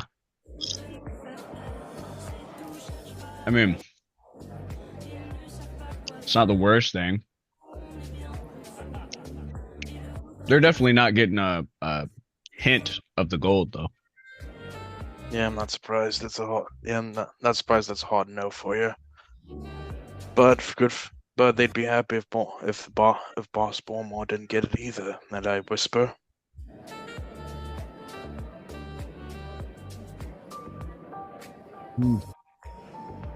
So we're double crossed then. Yeah. Maybe not exactly that language, but like let's say we just encourage the rift in Boromar, you know? Well, I mean, I don't know. I think I was kind of hoping for more of a Substantive lead. kind of. But I mean, if this is I mean, it kind of sounds like you promised her that we would take out the boss, and then I never quite promised that. I theoretically proposed it. I didn't agree to anything. well, it was all theoretical, wasn't it? Yeah. Under the assumption that this mysterious group of which you refer to, aka us, would, you know, get these things done. So, in my mind, if I was her, I would probably think, oh, these guys are gonna go in his place, either steal the crystal or kill him or something. But it's gonna be beneficial to me regardless. Yeah.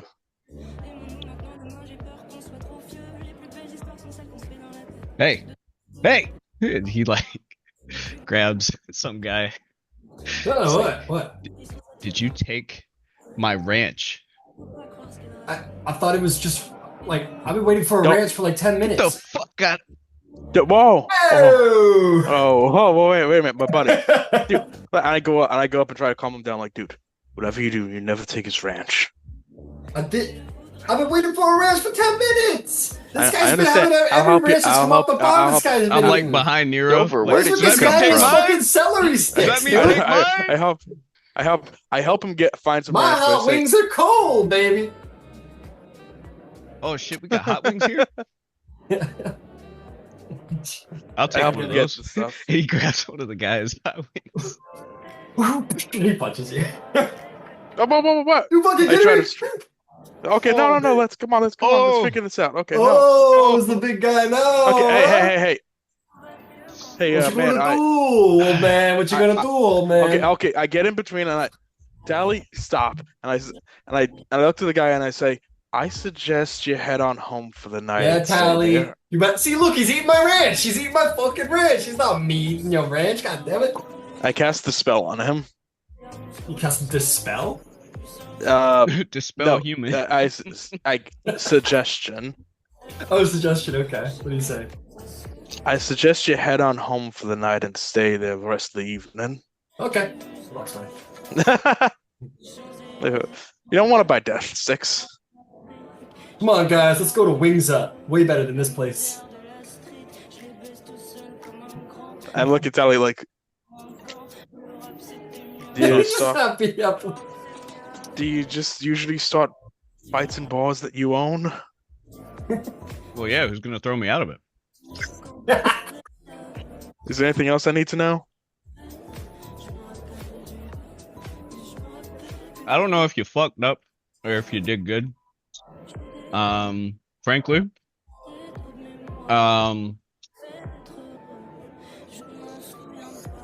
whatever happens, happens. You know. Yeah. I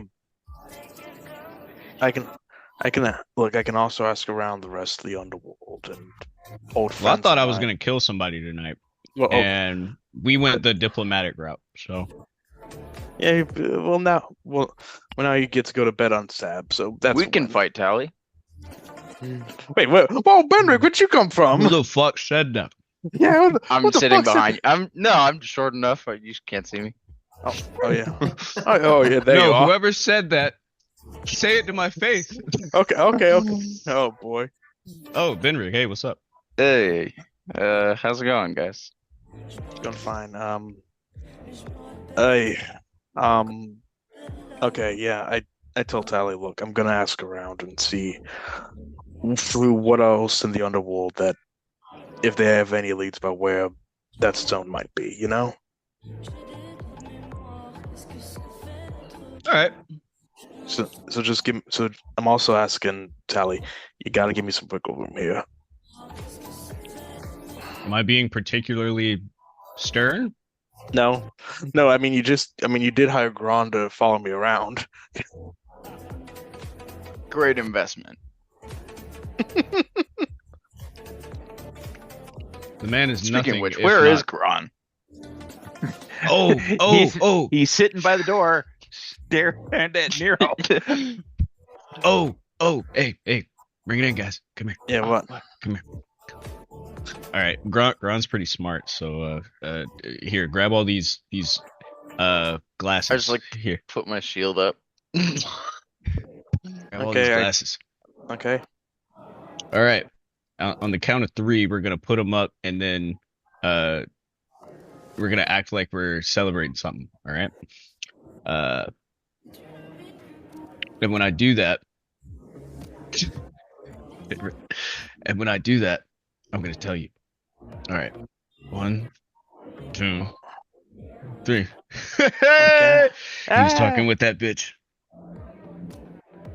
The What? the There's Daask. like 50. Yeah, okay. No, the Daask one. Oh.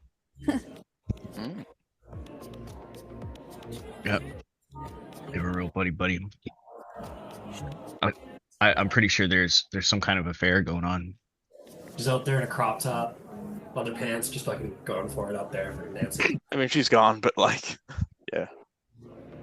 Oh. The Castellanter lady? No, she's out. no. on the dance I floor, meant like shooting up. the lady from Daask. Gron's Yeah. girlfriend. Oh, Gron's Gron. girlfriend is Mhm. she's fucking gone.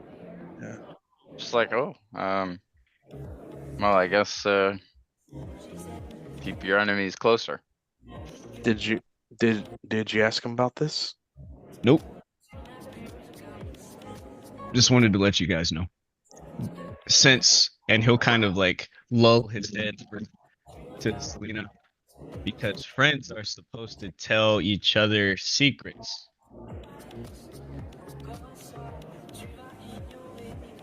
I'm out of fucking celery sticks. This goblin look. barmaid comes over and goes, "You want more celery sticks, Toots?" Yes, but I am definitely not a toots. You He's are si- Toots. He's a Syrian. You're right, he's a tall drink of water, he is, and I'm gonna sip it one of these days. I'll get you celery, big guy. Oh, what's your name? You can stay around. Oh, my name's Moss. I'm from Dargoon. You wanna know where those celery Shut- sticks came from? Special recipe. What? Yeah, you want my special recipe? You're gonna have to come get it, big guy. What the? She wanders away. You So I heard her. get my You celery heard her, Tally. Go get it, big guy.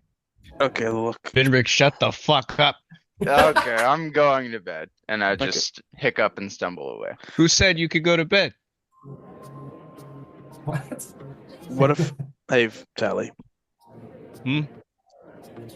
Like, if you're concerned about Gron, maybe we take his own advice, and we just pay, and we just make a contract with him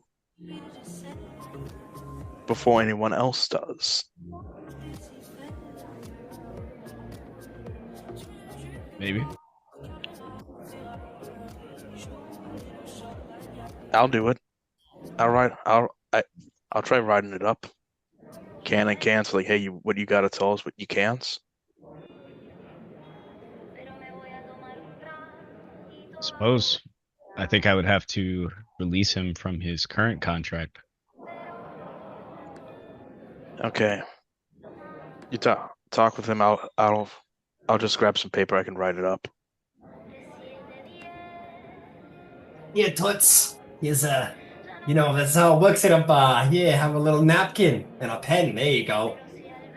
I recommend some What's lip the pen gloss to for? kiss on it so they know what you're all about. You know what I mean? I'll be back. Here's your celery sticks. Thank you. Want some more ranch? Yes, please. Oh, you know how to put back that ranch, don't you? I go get you some. What? Like, who did you like? Nero walks to get some paper, and he's like, "Who the fuck did we hire?" Some guy down the bar's like, "I love her. She's awful. I love her." Okay. Well, Ryan, I go in the back and get some paper. The book, the ledger we have for the place. Oh, okay, sure. You go to the back offices, you get out the ledgers. I get some paper and everything.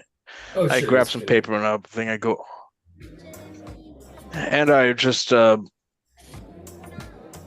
write one. First of all, I write down notes that will come up later on, and I bring out and I bring the rest back out to Lens and the others. I tell them, and I tell Tal'Dorei, look, go tell. You want to bring him over and negotiate? Who's this again? Gron, Oh, big guy in the corner, the green one.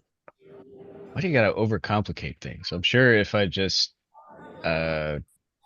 release him from his contract and then we offer him a new one, if he doesn't have another one already lined up, then he should be more than willing. Okay, cool. You want to do it tonight? When do you need the room? We can do it in the back. I said when. That is a time period, my friend. When? Do you want to do it now? Sure. Bring him over. Sure. Sure. I'll make sure to sign a contract with him. I go over there and bring Gron over. Thought you walked away and filled out the contract already. Whatever. I have the thing, but like,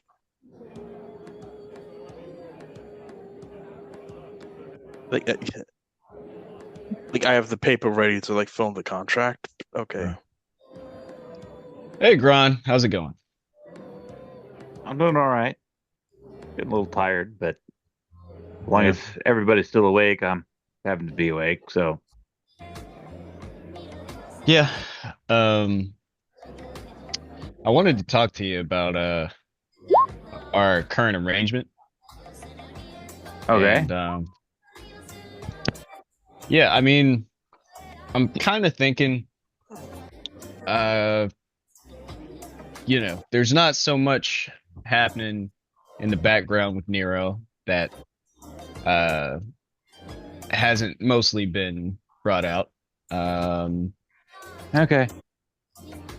So, Yeah. no worries. I'll go grab my stuff. I'll be. Oh, no.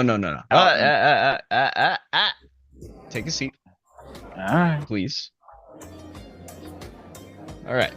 So I was kind of thinking that we could write you up a new contract, new responsibilities, different duties, maybe pay raise. I'm listening. Before we start talking about pay, could I get whiskey top shelf, please, for my friend here? You can have whatever you want, big man. She gets it. She hands over to Gron. She goes, "Oh, oh my! Is there a Mrs. Gron?" Oh my god. Nope. Oh, I got customers. I'll be back. So forward. So strong. She kind of intimidatedly kind of leaves. Gron slays. Let's be honest. It's because he doesn't care. All right. So, I'm gonna take the liberty of letting Nero kind of give you the ins and outs of the new contract. Okay. Above all, I would just ask both of you that we make protecting our friends in the Platinum's Watch as a very vital point. Okay. Hey, to that end, I've already bought you a day. Wonderful. I assume that was Daask was going to attack y'all, and if I was in proximity, probably me too. But they're going to go beat on somebody else tomorrow instead. all right. Anybody in particular? Yeah, the Boromar clan. Oh, see, an attack would have been perfect here, Nero. Anyway.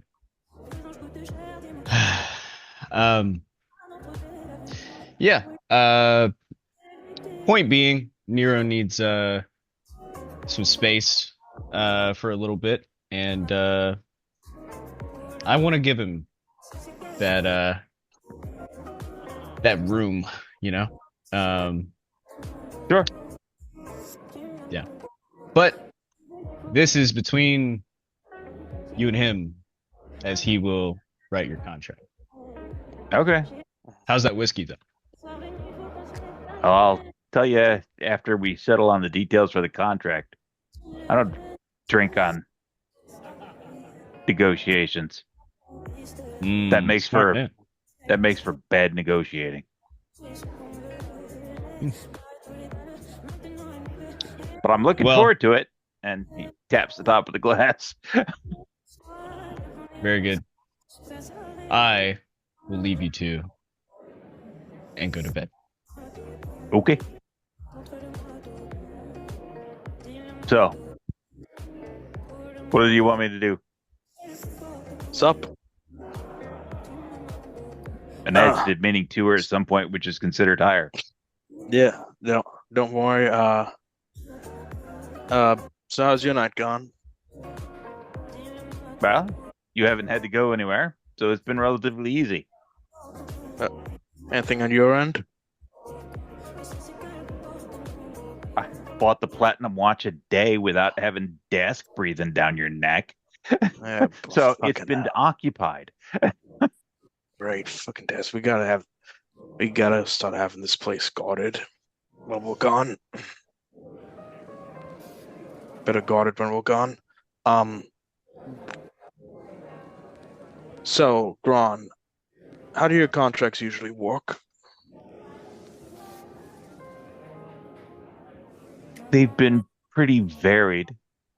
Generally, somebody has either wanted me to hit somebody, keep somebody from getting hit, steal something, stop something from getting stolen, find somebody, bring them back.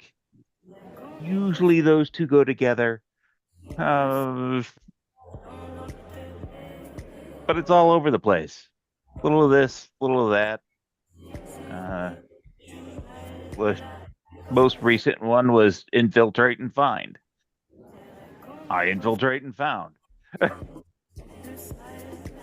Mm-hmm. You done good work there. That's why people hire me.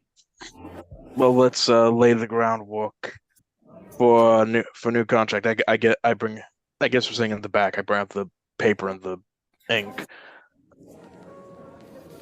Let's lay out some ideas here. First up, just in general, keep me alive and get me out of trouble when trouble comes up. Okay, how does that work with giving you space at the same time? I'll tell you to follow me when I need you to follow me. You do realize that by definition, that's going to make you vulnerable when I am not there. I understand. I can't keep you safe and whole if I'm not within proximity. As long as you're willing to acknowledge the risk, I am fine with whatever it is you want to do. You're paying the bill. Okay. Let's lay out the specifics. Keep me alive. Follow me when I tell you to. Protect Platinum. And I lay out protect Platinum Watch members and associates and allies. Protect Platinum Watch property when called upon. When I go down in combat, get me up. Don't let me die. He specifically says, Hold on. I am not a healer. I do not fix people. I break people. I have never fixed anyone ever. Well, okay, if I have a healing potion on me, pour that down my throat. Let's say that. Okay.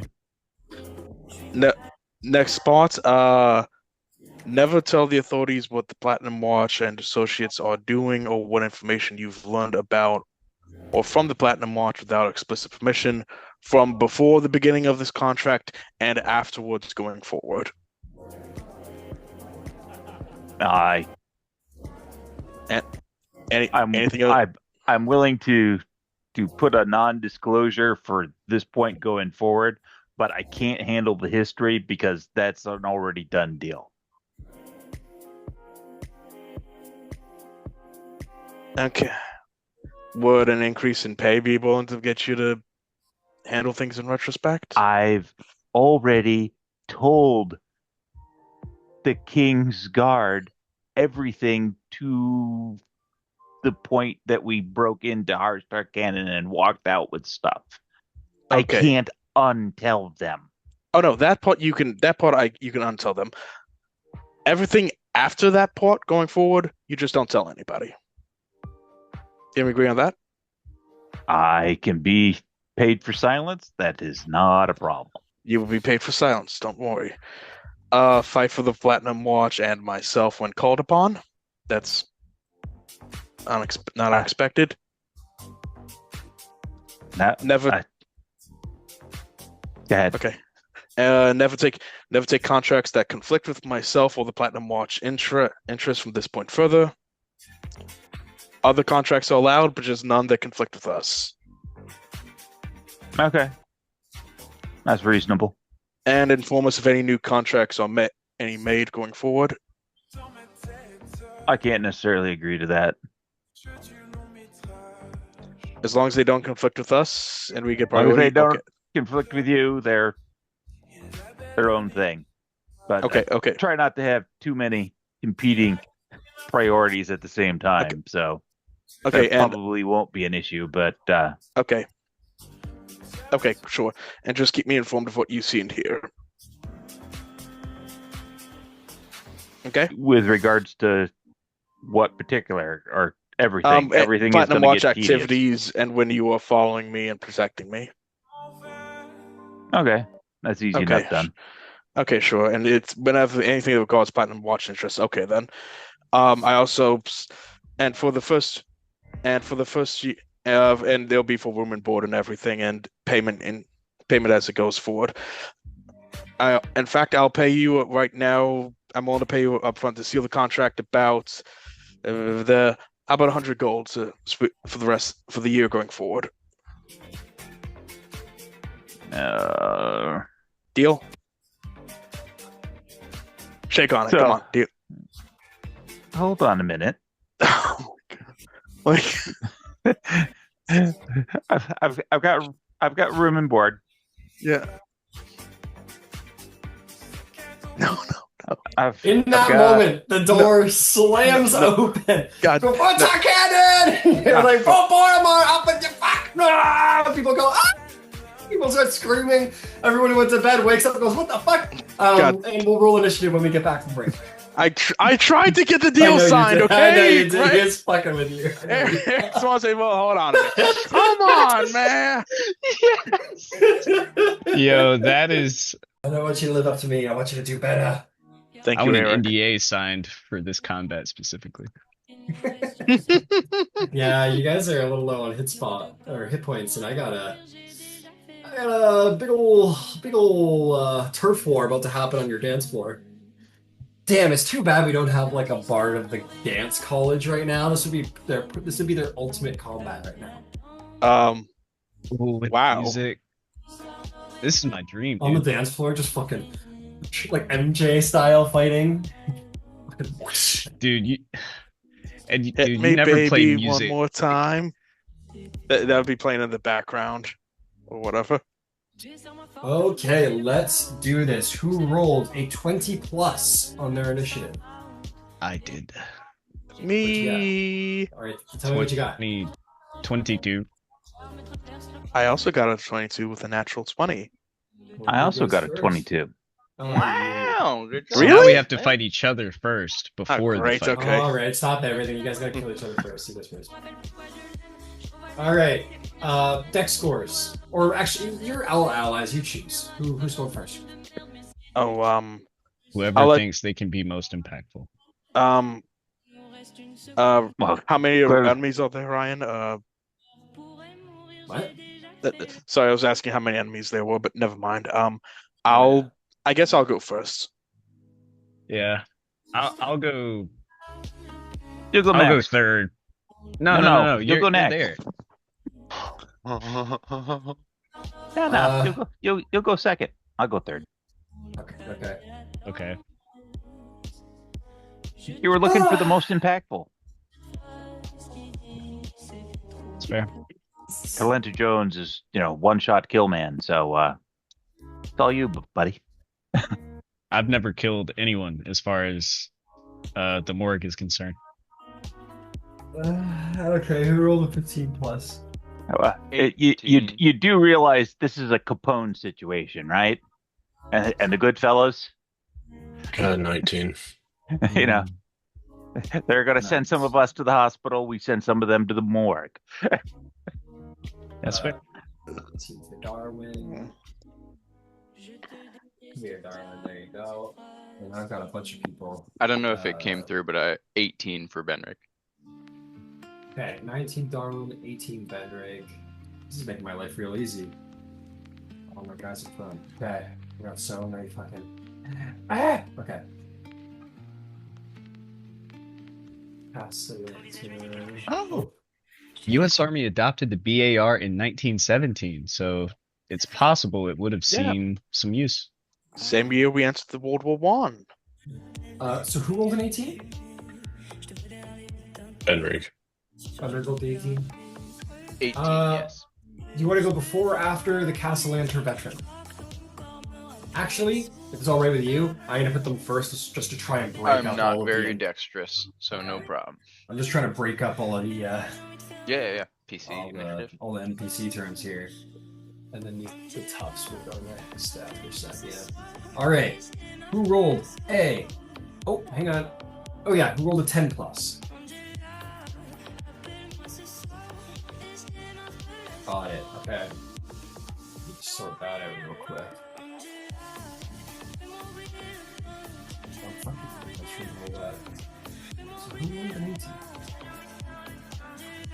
Oh, those claws. Okay, got it.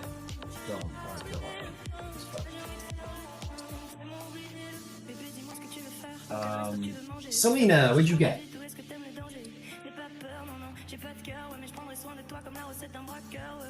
Selena.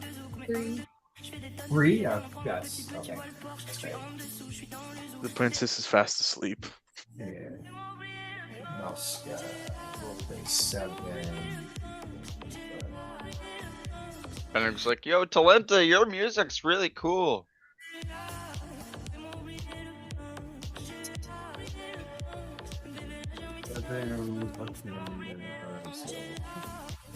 We used to dance to this. We used to sing.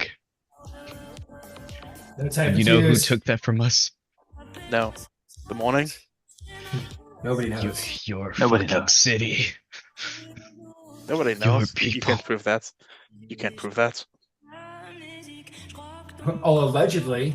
All right, that brings us to the top of initiative. Sorry, there was a lot of people to sort out, and my brain was just not working. Okay, initiative is up. Here's the situation, folks. Coming out of the sort of from the, fanfare, you see groups of 2 of Tarkanan assassins. Their aberrant dragon marks begin to glow. I'll mark their bases with color here to remind us where they are at the bar. So there's group 1, there's group 2, and then these guys within the bar.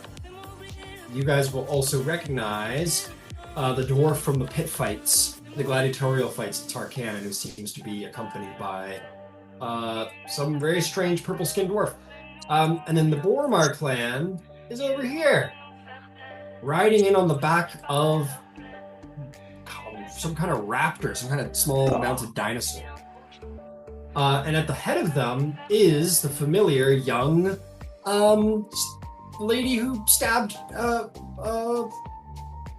Italian Lena? on the bridge that one time, and you guys knocked her off the bridge. She seems to be back for blood. And they all sort of yell, and and they all come out of fighting, and it's a big fight. What do you do, Nero? Like, what the shit. Gron? Gron, help me fight. Help me beat these guys up and we have a deal, okay? After you. Okay. I'm going to Ryan, I'm going to run. Okay, they're over there. Who are the Tarkanan guys? Ones with the yellow base. Okay, that These corner guys over there. back here, these guys over here sitting by your Castle Lantern crew over here, and these guys over here. Okay, I'm gonna run over into that corner at the end of the bar, closest to the stage. Okay, like over here? Yeah, could I get up onto the stage? Ooh, no. Not for a man of your elegance. You can get to here, though. Or maybe like around the corner here. Yeah, you know what, that'll do. I'm gonna use an action to cast darkness on myself. And I'm going to use a sorcery point to do this, because it will give me eyes of the night, eyes of the dark, and let me see through the darkness. Got it. Orb of black appears. And you hear the people on the dance floor go, woo! That's so cool! I yell for everybody, get down. Get down! Ah, get down! They start getting down. Only about half the Down, people all seem- right. Oh, we're gonna get down! This is the best party ever! Only half the people actually seem to be aware that there's any danger whatsoever. Everybody else is just like going for it out there. Okay. Anything else? No, that was my action. Bonus action, I can't really do anything do much else off the top of my head. I think that'll be it. And with the darkness around me and myself being able to see out of it, I have advantage on attacks outside of it. Everyone else has disadvantage against me. The bard up on the stage goes, Mr. Sean Wide! Oh, we got darkness in the house! And it's bald, of course. And that's gonna bring us to Talenta's turn. What we do? You're up here, Talenta. You were about to go to bed. You turn around and we're like, "What's going on?" You like lean off the edge, and all of your party members just miraculously showed up in time to help out. Heard all the commotion. What do you do? What's our DJ's name?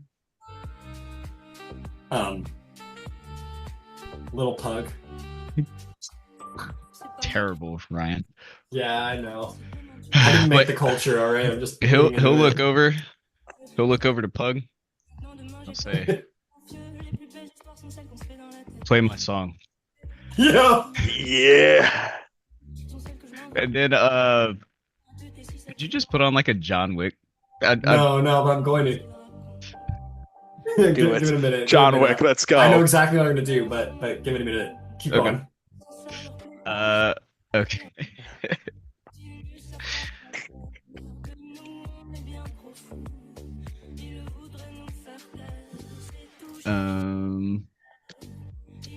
Yeah, I reckon I'll.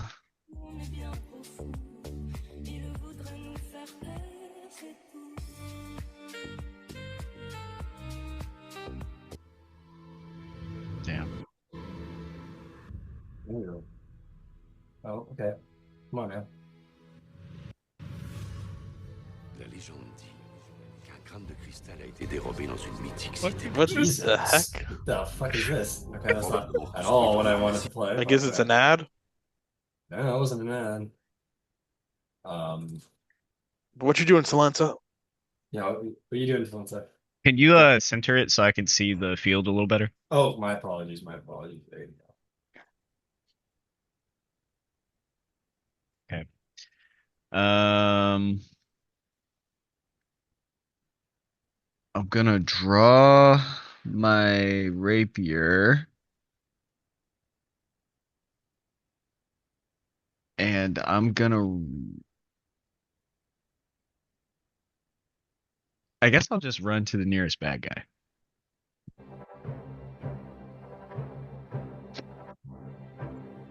Yeah. Yes. He tilts his hat down. Play my song. You got it, Mr. Jones. Okay, you're running down?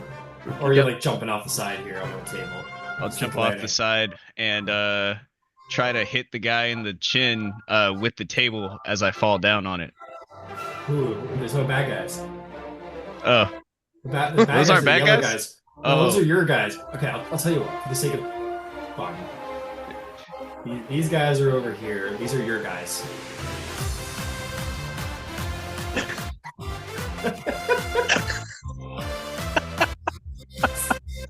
Oh, this is.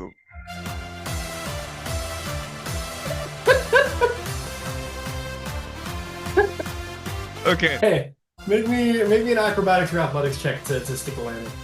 you got it. Acrobatics. DC 15.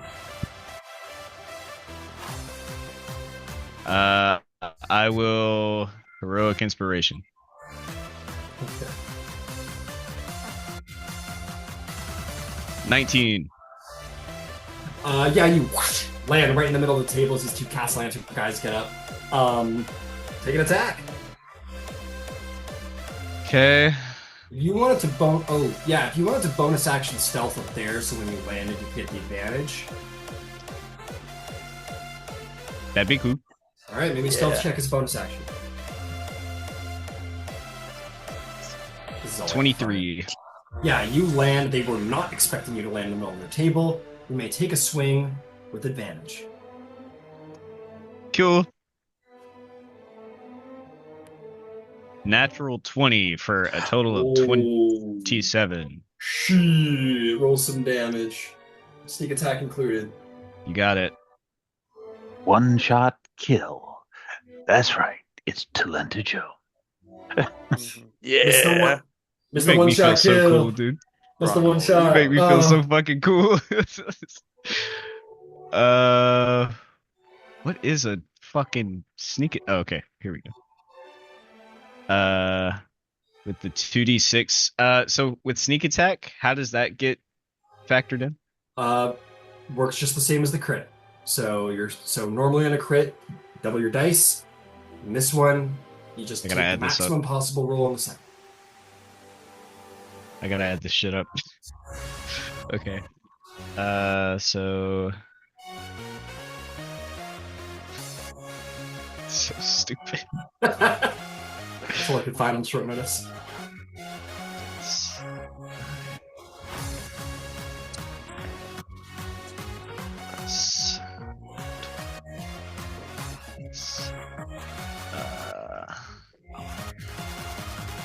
And then 2d6.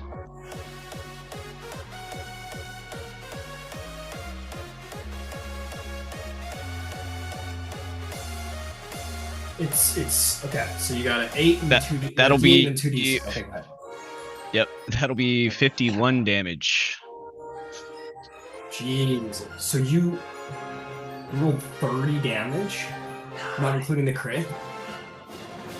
And that's not possible. So you got 2d6. You got 2d6 in your sneak attack, right? Mm-hmm. And you have 1d8 plus 4? Right? Mm-hmm. So what did you roll plus on those 5. Plus So 5, okay. I rolled a 3 and a 1. I think 3 and a 1. It added another d8 because of the thing. That might be what it was. Yeah. So your crit should add 20 damage to a standard roll with sneak attack and the rapier. So what is your damage roll on the rapier? My damage roll is a 8. Is that total with the modifier? 3, 5, 6, 7, 8. Yep. Okay. If I take away the extra d8 that it added. Got it, 8. And what did you roll on your 2d6 for your sneak attack? 10. 10. So that's 18 plus 20. So you rolled 38 points of damage. Which is still fantastic and doesn't quite kill him. But holy fuck, do you take a chunk out of him. Run down. He's quick, but you're pretty quick too. You slash him hard and he's immediately like very bloody. One more solid blow would probably take him out. So he's pretty hurt. Not expecting your arrival. Is there anything else? You have 10 feet of movement left. I will do my Whales from the Grave. With the guy standing beside him? Yep. Another d6. Would this get doubled also? Sure. I think that makes sense. Okay. So that'll be, I'll roll the d6. A d6 plus 6. That'll be another 8 damage to that individual. 8 damage, harming him as well. Goes into his mind. Sort of growls. Okay, beautiful. Is there anything else going on? I believe that is it. All right, Gron. What do you do, my friend?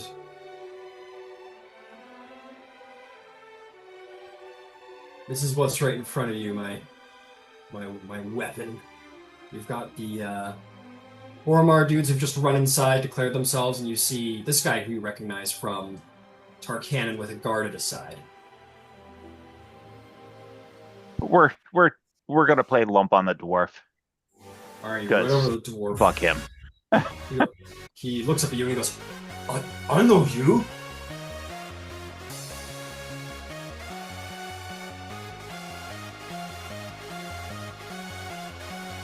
Uh, 18? 18 hits. Roll some damage. For 9 points and DC 13 con. Is a failure on his part. Be prone. Okay, 9 damage and be prone. You walk over and he goes, oh no, and you just bash his, you swing your axe and just like bash his head off the side of the bar and he falls to the ground. Is he dead? No, but he's it was a decent strike. Sure. Yeah, nah, we're good there. Righty then.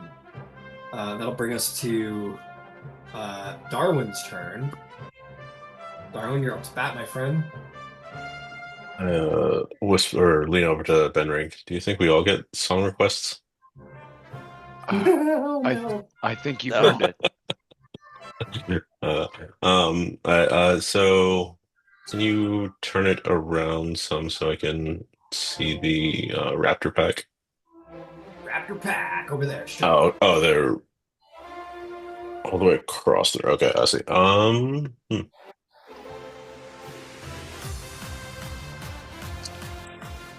I'm going to. Yeah, what's the range from like our balcony to the far side of the bar where like Ron is? What's the range to where Gron is? So from where you currently are to Gron is, we're going to call it 75 feet.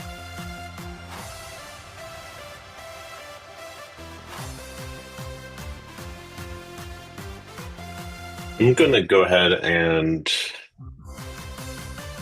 I'm just going to start strafing along the balcony, or I guess going along the balcony. I guess trying to keep undercover some while I summon my flamethrower turret and just have it like come up on my shoulder. Got it, okay. You're supposed to you. The DJ, little pug, says, "It's Darwin, Daddy," and he is going to play your song. Oh god. Oh boy. And hopefully it's good. Come on, just get to the drop. Okay. Start playing attack now. Nice. But yeah, no bonus action is my turn. Beauty. All right, it's gonna bring us to the Castle Lancers, who shoot up. The veteran here, veteran warrior here, stands up and sees the conflict going on. I've got the wrong veteran block. I like the new veteran block. I like that new conflict. These guys are our friends, right? They're They're your buddies. Yeah, they're contracted to you. It's a good thing Selena held them back to hang out for the night. Yeah. So this guy shoots up and pulls out a giant fuck you greatsword. It kind of half stumbles as he goes. He's a little tipsy. Not enough to affect him in combat, but you know, he's gonna run over that guy that Tally just murked, and he's gonna try and finish the job. Yeah, it's called. That is most certainly gonna hit. Full arm.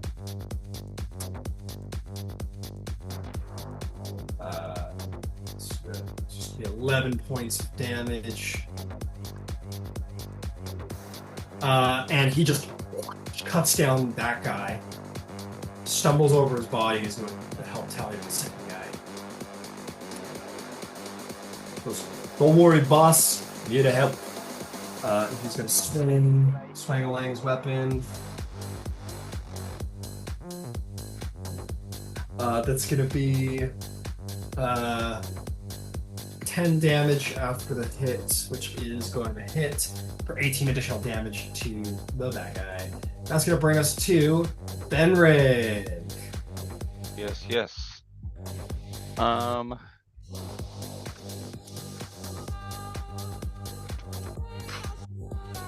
If I were to step onto this railing, what allies would I have within 30 feet of me? Allies, like if you're just to like go like that? Yep, just so that I can see down there and below, if possible. Within 30 feet, you'll catch everybody save Gron and Nero. Okay. You probably wouldn't have to go on the railing either if you didn't want. No worries. Yeah, then maybe I'll just go right near it, just so that I can see right down there, and I will. It's true. We do need a box I can stand on. Go gadget. Legs. And I just like stand up. I will cast Bless on Princess, Tally, and is Darwin? Can I still do it on Darwin? Yeah, yeah. Yeah, I'll cast Bless on the three of them. Oh, Donnie, blessings of the spirits. Sovereign host. And then he's gonna play a new song. Yeah. And is anybody looking like actually hurt? I know we're all like resource starved, but is anyone injured badly? Nobody has taken a hit yet. I didn't think, like I didn't know if it was from the day from before with the harpies, if any of us gotcha. had gotten hurt. Okay, if not, I'm not hurt at all. Yeah. I'm good. Yeah, that'll be my action. I'll just stand so that I can see people. I can have everyone within 30 feet of, or the most people within 30 feet of me, if I could. Got it. Yeah. That is everybody within 30 feet. So you've already got everybody there. We can just move down a little bit more if you want to. Yeah, if I could just scooch to get my other buddies too. Yeah, they're on the other side of the ball. Oh, okay. Yeah. No. Oh, true. But yeah. That's all. Jesus Christ. Okay, maybe this is a better song. Yeah. It lied to me. Okay, moving on. We'll try this one. See how it goes. Oh my god. Oh wow. Give it a minute. Yeah. Benrick has his off the side. Yeah, good for him. I'm trying to find like a worshipy, like holy fucking dance party. Define bloodlines. Oh. I sent you the song, asshat. Oh, I'm sorry, I got a lot going on. I'm not staring at I understand. I'm sorry.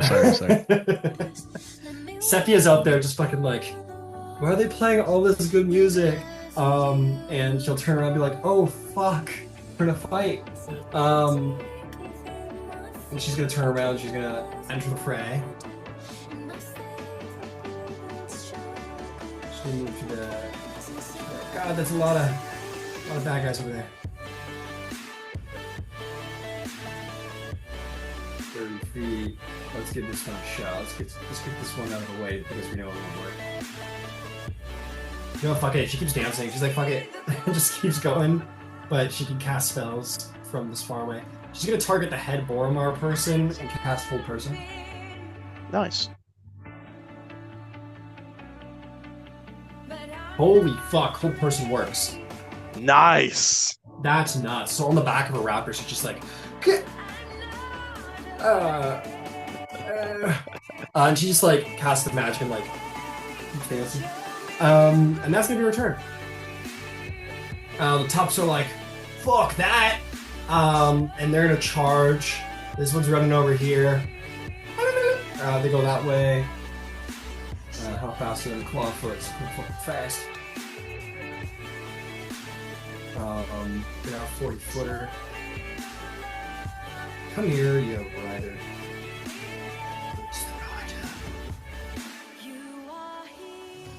He's gonna ride in at Sephia for having cast her spell. Go. I think this guy's gonna go help out because Gron has a bit of reputation at this point. There's Tarkanan bastards over here. And this guy's gonna go after Tarkanan on the left.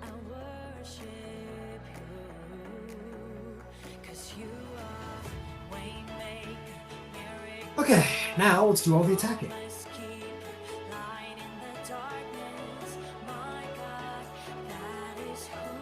Nice attack. He has advantage, attack tactics. Doesn't hit, surprisingly. Okay, Gron, this is for you. I'm going to assume a 13. Nope. 13 does not. Alright, most certainly does not. This one is for this baddie, the Tarkanan guy. It's just a little bit of a free-for-all. Oh my god, quit everywhere. 13 plus. 4 is 17. It's just a hit.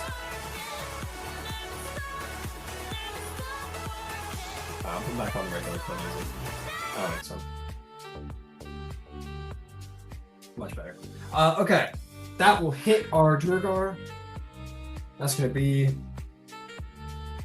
5 plus 2 is 7 points of damage over here.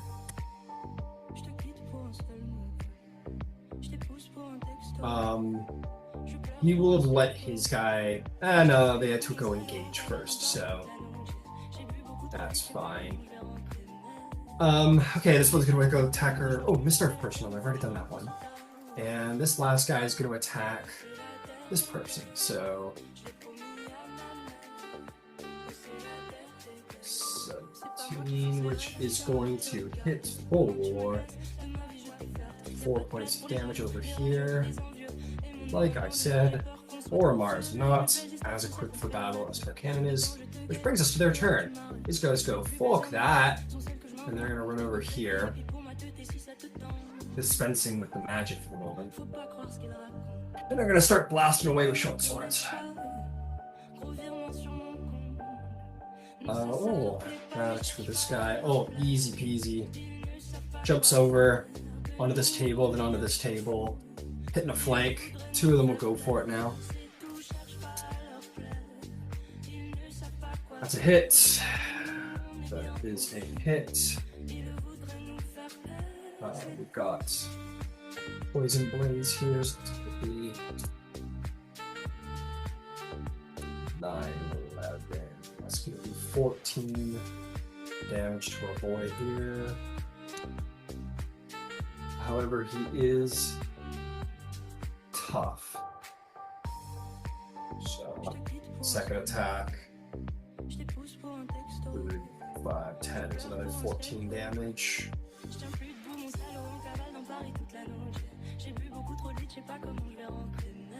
The next guy is going to hit. And is going to hit. That is going to be 7, 12. That is one dead fella. This guy's going to make a bit of a foolish move, kind of attack the Waffler. He's going to do a hit plus 10, 5, 10,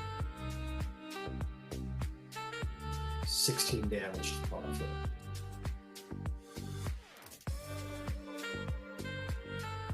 So this guy's down the count. Okay, moving along. This guy just got hurt pretty bad by this vet, so he's going to attack. You know what? Does he give a shit? I don't think he gives a shit. Let me go check something here. Make 6 shit before his attack. Ooh, shit. Yeah. Tally's there. How are we gonna do this? How are we gonna get both of them? We like the position now. We're blasting ourselves. Okay, we're gonna hold off on the hero.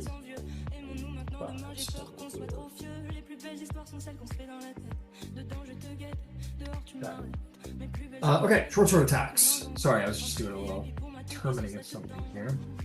One is for you, Tally. One is for the vet. Tally, that's going to be... Warding flare on Tally, please. Disadvantage. Okay. Yep, disadvantage.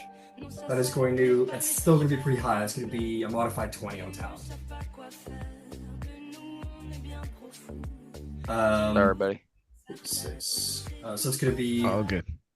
6 piercing, 8 poison damage. 8 poison. Okay. And on the vet, as he swings and strikes, it's going to be 14 to hit the vet. But that's not going to do, not against... it's chainmail. Yeah, not against... Oh, split it now, not against... Okay, so that's that guy. This guy over here is Walking Dead. And I just gotta deal with these guys. It's so dark. What do we do? I pick a random direction for them to go in. So I guess we'll call it a D3. So this guy is gonna go in fairness. Okay. This guy runs over here, bumps into this guy. We'll call it difficult terrain. So he's gonna get out at 25 feet to here. This other guy runs this way. He's gonna feel along the wall. He's gonna bump into you. Then find you here, and he's gonna take a disadvantage attack against you, Nero. Let's say 2 disadvantage attacks against one guy. Does he know that's where I am? By the sounds, yeah. He would hear where. Well, you ran over there and then cast the spell, so yeah, he can assume you're standing. So he rolled. No, that doesn't help.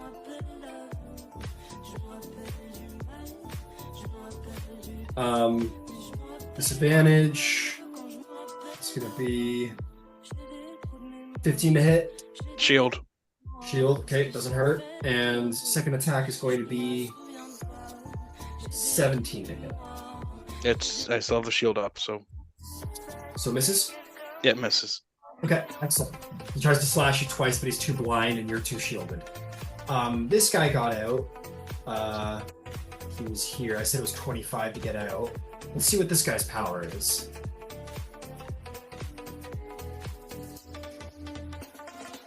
Oh, look, there's a nice little Gron standing right there. This guy's on the ground, so he's harder to hit. He might have gone for him, but... yeah, I think it's going to be... no, actually, that's not helpful at all. He's going to cast Poison Spray in your direction, Gron. So that's an attack roll, if you're not mistaken. Oh, it's a con save. Could you make me a con save, please? Sure. 10. 10. Okay, 10 is going to do the job. So he's going to roll 2d12. So you're going to take 12 points of poison damage. He'll take a step forward in that direction. Okay, Castellanters. They gotta help. You guys seem to... Oh my god. You guys seem to have that one guy handled. They gotta go help out the boss over here. So, my spies are gonna... let's see here. Real hard to hit.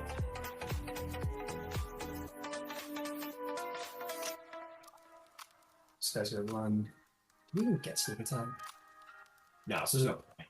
Okay, this guy, they're gonna pour poison all over their weapons. This guy's gonna run over here. Fuck it, cunning action dash to get into a flank. This guy's going to roll a cunning action stealth because advantage is always nice. Doesn't do so good, unfortunately. As I don't believe 11 means a Tough's passive. Oh, it does! Just manages to make the stealth check. So if you'll take an advantage hand crossbow shot, that will most certainly hit it, dealing 5, 7, 8. It's gonna be 13 points of damage. Tough. Sorry, there's a lot of NPCs. I apologize. This guy's gonna take his advantage. Short sword strike. That will hit for 2 plus 3, 8. That's gonna be 13 additional damage. Okay, them's my Castellanter spots. Bringing us to her, who is still stunned, so we don't care. It's gonna bring us to this Tarkan fella, who is going to push back these fellows. This one this way, and this one this way. As he grows in size, he kind of sort of yells out, and his body is going to grow to a large size. Hell yeah. And then he's going to take a war pick strike. We're just going to roll to see who is the fun part of today. He's pissed at these Boromar dudes, so he's going to try and label this guy. Oh fuck, he rolls a natural 12. That's fine. This is going to suck. 6, 8, 8, 16, 24. And that's going to be 31 damage to this guy. Crit's nasty. The guy's barely alive, but he swings the pick around, slashes him right. It goes like into his belly, and he pulls back, and not only blood, but perhaps even stomach acid spills out. And the Boromar rolls over his chest as there's a huge gaping hole, and he spits blood all over his clawfoot. He is almost dead. This guy just back the fuck off. And that's gonna bring us to this fella right here. Just stand back up after being knocked over by Gron. What is he gonna do? He's got pack tactics, so he's gonna whip out a mace. And he's gonna take 2 attacks at you, Gron, because you just knocked him over. That's gonna be modified 20. That'll hit. And a 13. So that is going to be 7 points of damage to you, sir. Okie dokie. So backed up against the bar. This guy's like, holy fuck, and he runs by. He gets on the dance floor and starts dancing. Come on, babe. This place is crazy. That'll bring us to Selena Dewdrop. Thank you for your patience. What would you and Smokey like to do? Oh boy. He is the closest bad guy. Closest bad guy is probably the one that Tally's facing down on the lower level.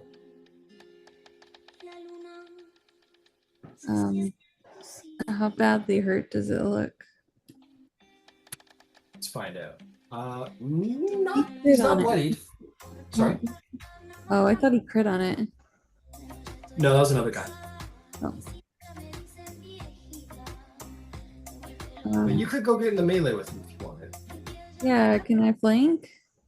Let's find out. So you got 30 feet of fly speed. Could get to here for 15. I can't give you the flank, but you can get in the melee. Can Smokey Oh, flank? wait. Hang on a second. Yeah, it's just he's a little too far to the ground. You're a little too high in the air. You could allow yourself to like use your legs. It's very unstylish, but you could use your reaction to like. Oh, that's not true. So you could use your reaction to like fall off of the edge and catch yourself mid-flight before you hit the ground into a flank. Yeah. All right, so Selena like flies over to the side and like falls off the side and then like whoosh, catches and her wings start beating before she hits the ground and you enter into a flank with Tally. Oh, okay. I'll bonus action divine favor and make the advantage. What was that? And you're blessed. And then bless, that's right. That's attack rolls and saving throws. Yeah. Bless up. Oh shit, I'm gonna need it. Okay.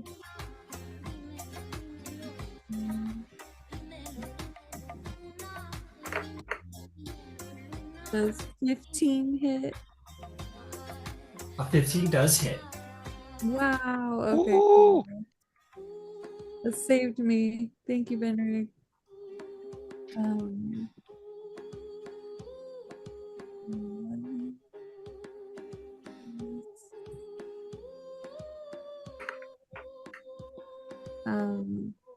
14 points of damage.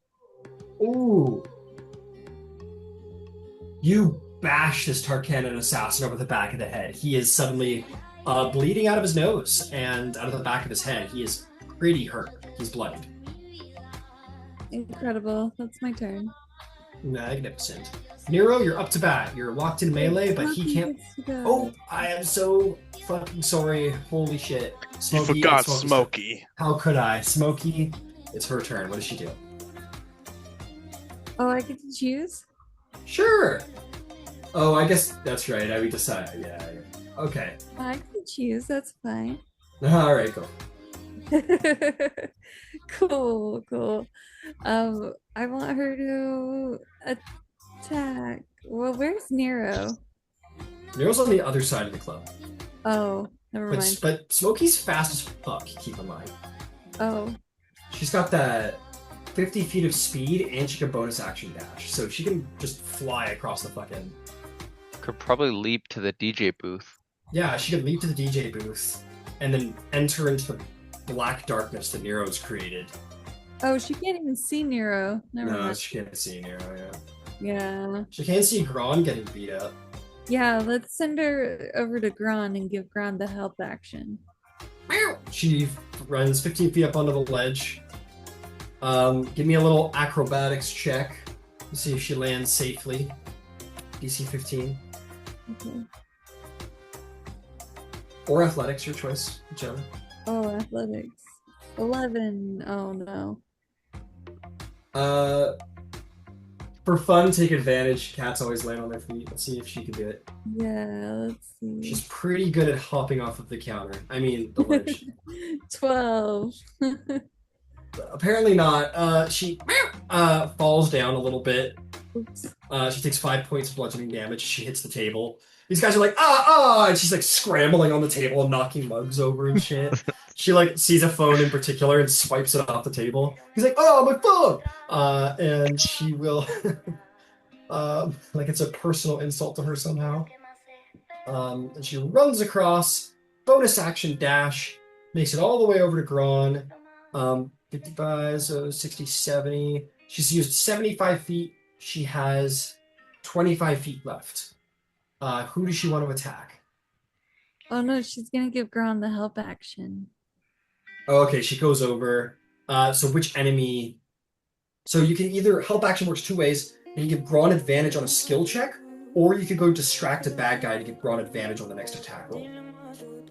Yeah, the attack roll one. All right, So you want to let's go up start to the. weaving in between the legs of the enemy.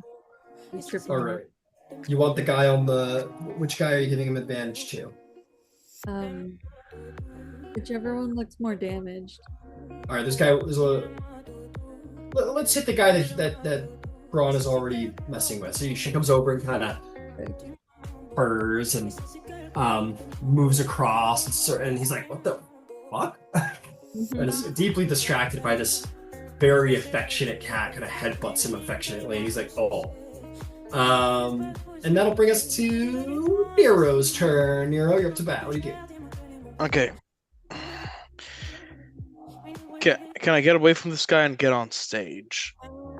Yes, you can. And the guy is He's blinded, blinded. so he can't take opportunity. Nope, attacks. he can't. He can't do that.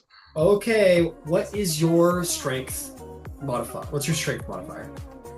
Oh yeah. Oh wait a minute. Let me double check here. Hold on. It's 0, right? It's 0. All right, I want you to make me. It's a low DC. I want you to make me. Let's call it a DC like. We'll call it a DC 5 athletics check. DC 5. Okay. This is about pulling yourself up, so this is definitely more strength than acrobatics. 9. I barely made it. Yeah, you get up, and it's like, and you kind of roll off the side, kind of fall over on the other side of the booth. But then you pull yourself back up, so you make it. It's luckily you were shrouded in blackness, so nobody really saw. It wasn't the most graceful display. Yeah, he's more You made it. charismatic than smart, but yeah, he's tougher than he is strong. But okay, who looks the weakest out of here? It's gonna be 5, 10. I'm gonna call that 20 feet to have gotten to where you are. Old Okay. Pug's like, I can't see. Can't be Mr. Worldwide if I can't see. And you look around. Who's the most hurt? This Boromar guy got fucking labeled last turn. He's barely alive. Okay, how far away is he from me? He is 60 feet away. I would give him half cover because there's a lot of guys between you and him. This giant Duragar gives him a +2 to AC. But you have advantage. Shouldn't be too big a deal. Okay, I'm gonna let me double check something.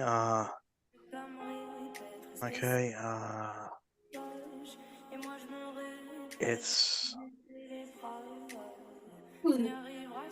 picked up.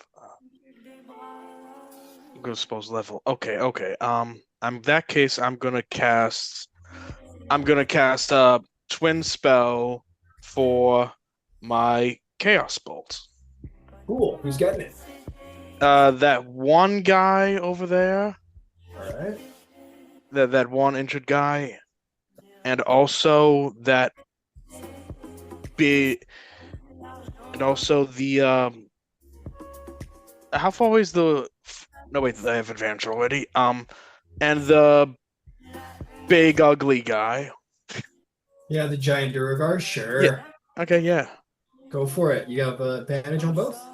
Okay, first attack on the on I guess on the Duragar because he's the biggest. Sure.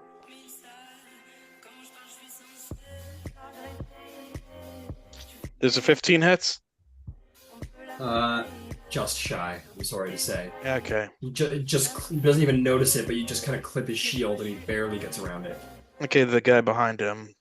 All right, advantage. Go for it. 19. Absolutely hits.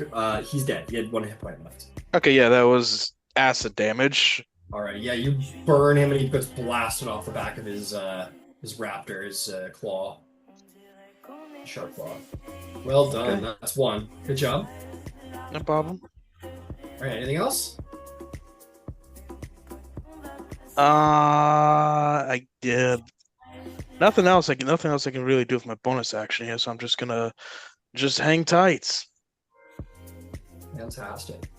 You guys are like, man, it's so violent in here. I love it. But let's move out of the way. God, Yeah. Raven. All right, that's gonna bring us to Talenta Jones. Right. You got this guy right here. He is pretty hurt. I'd go so far as to say, yeah, I'd say like a good sneak attack hit probably take him out. Which that is what I will do, kind of capitalizing on Selena helping me out. I'll just kind of lean down and thrust the rapier like Wow. oh yeah. Go ahead. You're turning me into something I don't want to doing? be.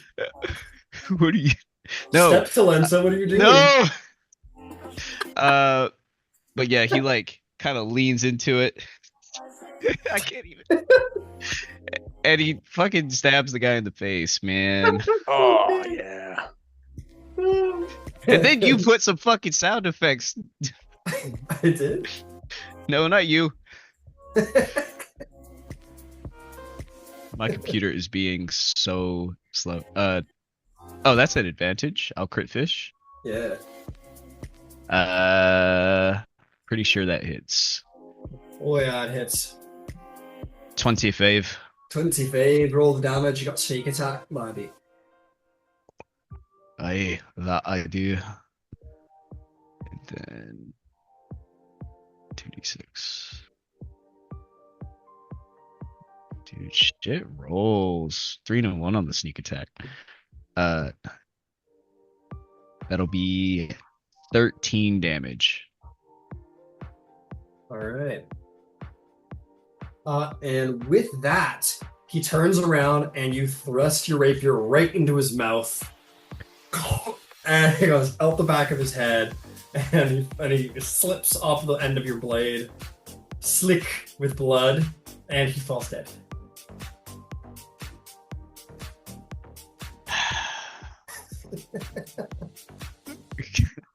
The soldier, the Castle Lantern veteran, kind of goes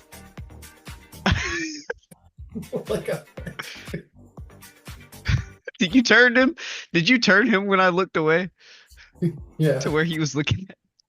Looking at you now, you like look away from him. You can't look him in the eye. Stop. He covers Selena's eyes.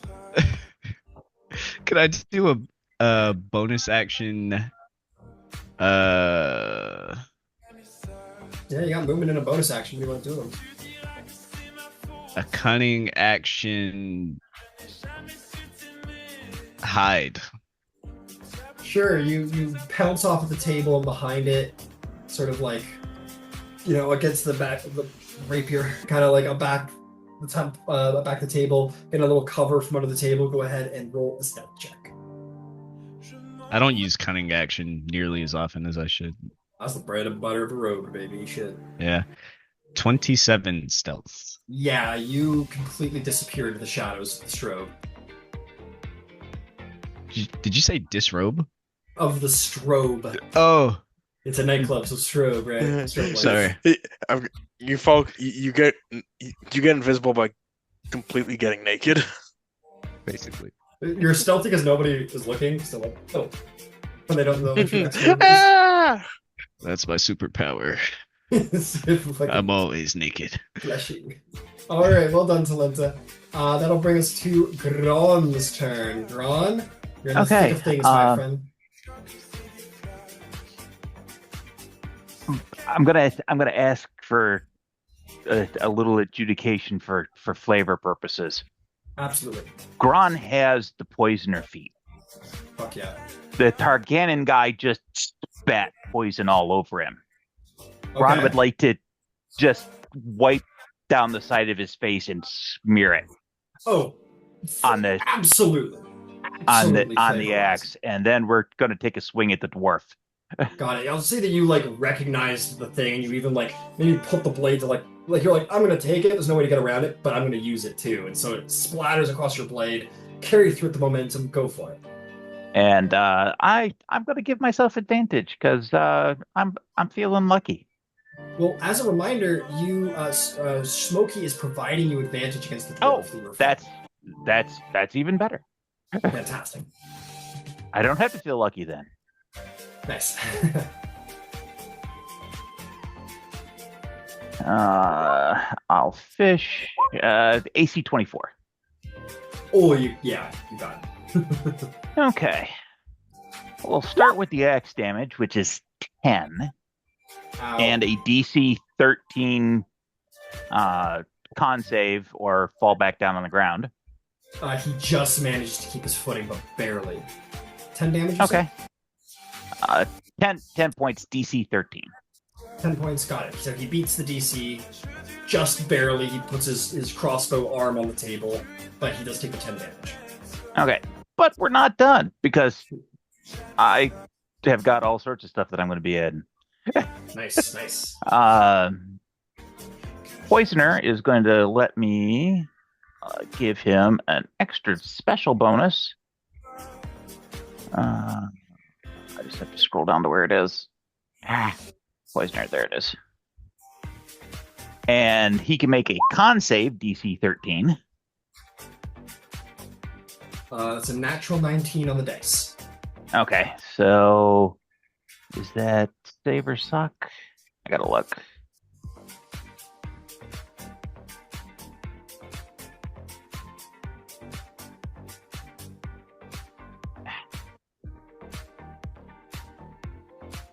Must succeed or take 2d8 poison damage. No, it's a save or suck. And we might as well action surge Hell yeah. because I wasn't happy with that outcome. Fair enough. Fair enough. And now I'm feeling lucky. Cool.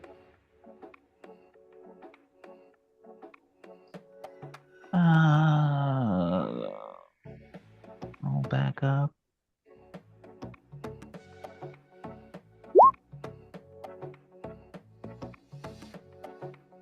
And how about an AC 23? Oh, you get him. No problem. Axe damage is only a 5. DC 13 con save. Twice, 5. actually. Yep, got it. 5 damage. Con save number 1. Natural 19 for being knocked over. And only a 10 for the poison. Okay. And that'll be 3 points of poison damage, but you don't get your dwarven resistance because I'm a poisoner. Nice, very nice. So does he get? Does that eliminate his advantage on the saving throw? Because I admit I didn't do that. Nope, just resistance. Okay. He still fails on the advantage because he is a dwarf, so he gets advantage on the saves. Yep. Too. And he does have the poisoned condition. Oh man. All right, he is poisoned. Was there extra damage to go with that? 3 points. That's it. God, Yeah, all right, he's pretty hurt. I rolled pretty puny. Understood. All right, that is going to bring us to Dorman. And there is one other freebie thing. I'm going to spend a superiority die and do a bait and switch with Smokey. Nice. Gets his swap out. All right, beautiful. Who's getting the AC? I am. Fair enough. All right, that is going to bring us to you, Darwin. What are you doing, my friend? How much? Let's see. I'm gonna go ahead and I'll be done by the time I get there. Move more along the balcony and probably take my action to dash so to get double movement. Continuing to follow along the railing. Okay, you want to just dash down this way, basically? Yep. Okay, 50. And another 10 takes you over here for 60 feet. At this point, you're getting to be a clear view of the middle of the battlefield there and what Gron's dealing with in the corner. Can I get a top-down view of what would be like next to me on the railing? Yeah, you got some guys over here who are like getting out of your way. They're like, "Whoa, where are you going, Warforged?"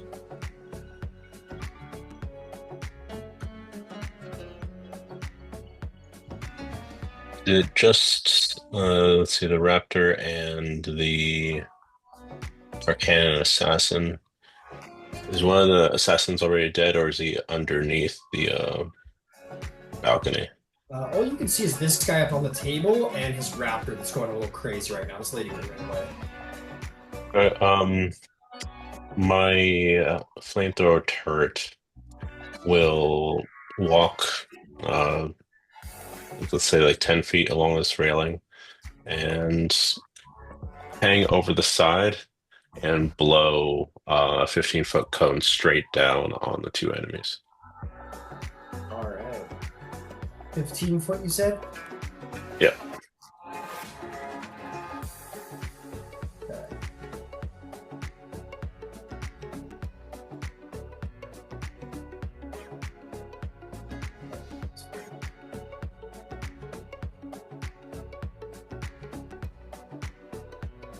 Oh yeah, that'll get him.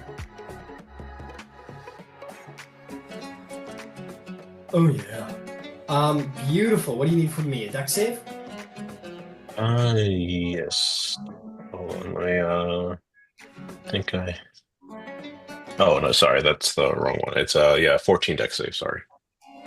No problem. 14 deck save. That is a failure from Tarkanan, and that is a failure from the Raptor. Both fail. Alright. And it is D8 3. 3 points of damage. All right, hey, it all helps.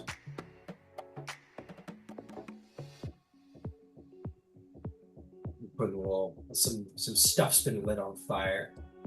3 damage each.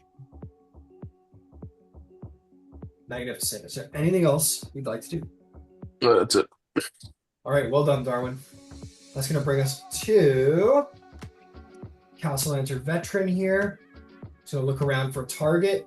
He's going to run onto the dance floor to help out with his boss. Well, yeah, his boss. But he's going to attack the Boromar guy up here on the back.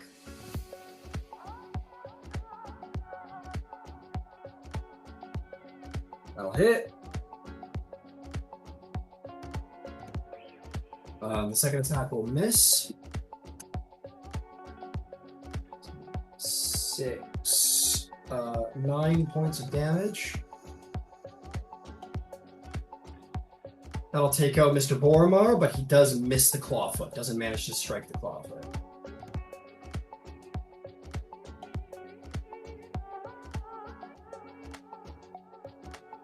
All right, that's that guy. Benrig, you're up to bat, my friend. No enemies on this balcony. No, they're all down on the floor. All right. Hoop, hoop, hoop. All right. Roll me to land on the table a DC 15 athletics or acrobatics check. Failure inbound.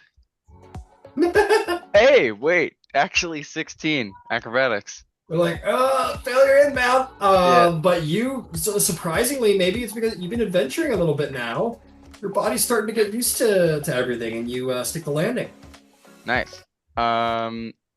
25 feet of speed. Can I just get the most enemies within 30 feet of me, please?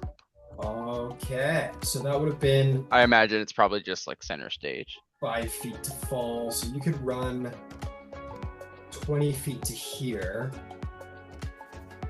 to get as deep into the situation as possible, but all the bad guys are on the other side right now is the unfortunate bit. 30 feet. This is as far as you can go. You can get that raptor in there. Unfortunately, that's the only guy within 30 feet who's an enemy. Oh, okay. No worries. Then I'll hold off for that. I will just can I see like any of like the more like boss looking guys, like the leader that came in on the raptor or anything within 60 feet of me? Yeah, this the girl who had stabbed Viatelli on that bridge the one time. She is currently like held person on the back of a raptor. So she seems to be the boss. The other one's getting absolutely just fucking knocked around by Gron on the other side of the place. A little obscured. Okay. So- I'll cast a guiding bolt on the one that's held in place. All right, you have advantage because she's paralyzed right now.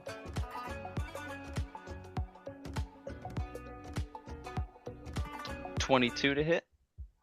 That will certainly hit. Roll some damage. 14 damage. 14 damage. Well done. She gets hit with it. She gets a glow. Next attack has advantage. Yep. Good work. Nero got hit, but I don't think I can see him. I didn't get hit. I think Tally got hit pretty hard. Did you get hit, Tally? Who got hit? Someone got hit. Oh, Gron got hit. I'm pretty. I got hit too. Yeah, Tally and Gron both got hit, but I think Gron got the worst of it. Yeah, I'm not quite bloodied. Okay, yeah, I'll cast a bonus action healing word on Gron. Only cast one spell a turn, unfortunately. Oh, I keep forgetting healing word counts as levels. No worries. It's all good. This ain't We love you, BG3, bro. man. I suppose so. Anything else there, Lord Benrig? Nope. All right, well done. I'll raise to Sepia, who's like, oh, I should take this a little more seriously. She is going to... What you gonna do, girl? Let's see. She's gonna disengage. She's a caster. That's kind of her deal. So she's gonna 5, 10, 15, 25. No, that's no good. 5, 10, 15, 20. She'll get to the edge of the stage here. Now she doesn't want to go tangling with those guys, really. She'll back up over to here with a disengage action. And on a bonus action, she's going to cast Spiritual Weapon. She is going to summon this this spear. It looks very how do I put it? Like caveman-y. It looks like a caveman spear almost.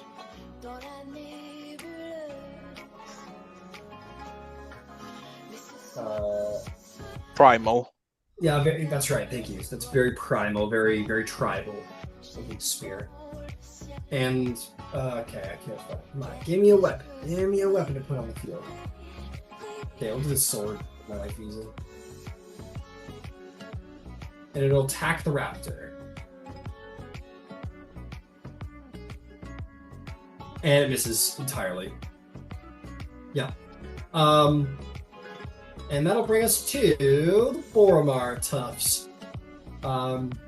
Yeah, this guy's attention has definitely been drawn. The massive Duragar right there. So he's going to turn with an advantage attack. That's a natural 20. That's going to be 5 plus 2 is 7 plus 6 is 13 damage to Duragar. We're going to get to all of that. That one's dead. We're going to get to the clawfoots in a moment here. That guy's dead. I think we have run out of Boromar dudes, actually. Isn't there I think I'm missing one. 1, 2, 3. Is Oh, one no, of the that's ones that it. frozen? No, there's only one Boromar tough who's alive right now. Alright, so now it's just the clawfoots, who are just gonna go crazy. This one is going to turn around and attack the guy on fire up here. I'm gonna make a multi-attack. One is a complete miss, the other is going to be a modified 20, which will hit. It's going to be a good old bite for 10 points of damage. Hisses, bites down on him. This one over here, this rider's going to let his thing act independently, so I'm just going to roll for its strikes. Evens Duragar. So yeah, it's going to attack the Duragar. Bites down on him. That's going to hit just fine. For 5 points of damage.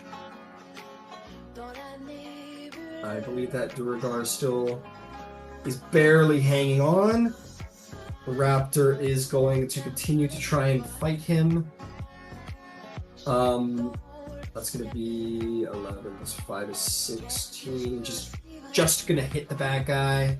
And I'm going to take him down as he had 1 hit point left. So shrink down to small. Be dead. And fall over. And then this one is going to hiss and just turns attention to Smokey. This one's all about pack tactics. It's definitely going to go for... well, we're going to see. Are we going for... let's see. How do pack tactics work exactly? Just something clear about it. Advantage on attack roll when a creature is one of the Clawfoot's allies. So it's definitely going to go for Smokey. 2 attacks on Smokey. Okay, Smokey is taking. Has a 13 AC, is going to get hit. Second attack is 5, 11. The second attack is not going to hit, but Raptor bites Smokey for 8 points of damage. I think those are my Boromar Oh, this Raptor in the middle of the battlefield is going to attack. I'm going to roll to see which of you 3 people it's going after.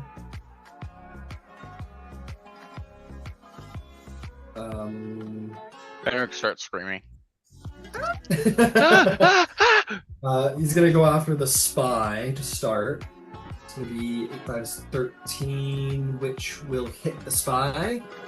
It's a claw attack. Oh, they're all d8s. My bad. It's gonna be 6 damage to the spy. Pass along through spy. Next attack is gonna be for the veteran, and he fails to bite. He sort of catches it with the flat of his blade. No bite. Successful bite. Tarkan and assassin time. Let's do this. We'll go around the room. Those guys are all dead. These guys are just gonna gang up on this raptor here. Let me see what their powers are. Okay, this one's got a sleep, and this guy's got... Oh, that's funny. This guy who just got hit by you there, Darwin, is going to look up...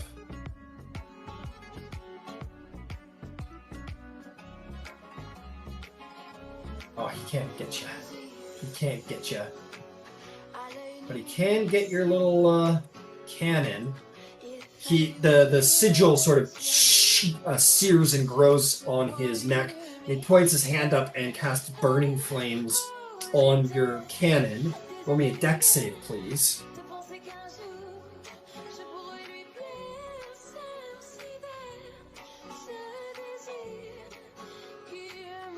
Not 20. Oh, alrighty, I'll take half damage. That is the most dexterous cannon. It's going to be 5 points of fire damage to your cannon on the save. He is going to utilize Unstable Mark. It's going to blast out in a 10-foot radius. I'll say his buddy knew what he was doing. He'll get out of the way. They're really coordinated. I guess he... Yeah, you know what? He will. So this guy will have gotten out of the way. He's going to disengage. Right up to here. Do a little acrobatics check just so we get some stuff. Oh, yeah, easy.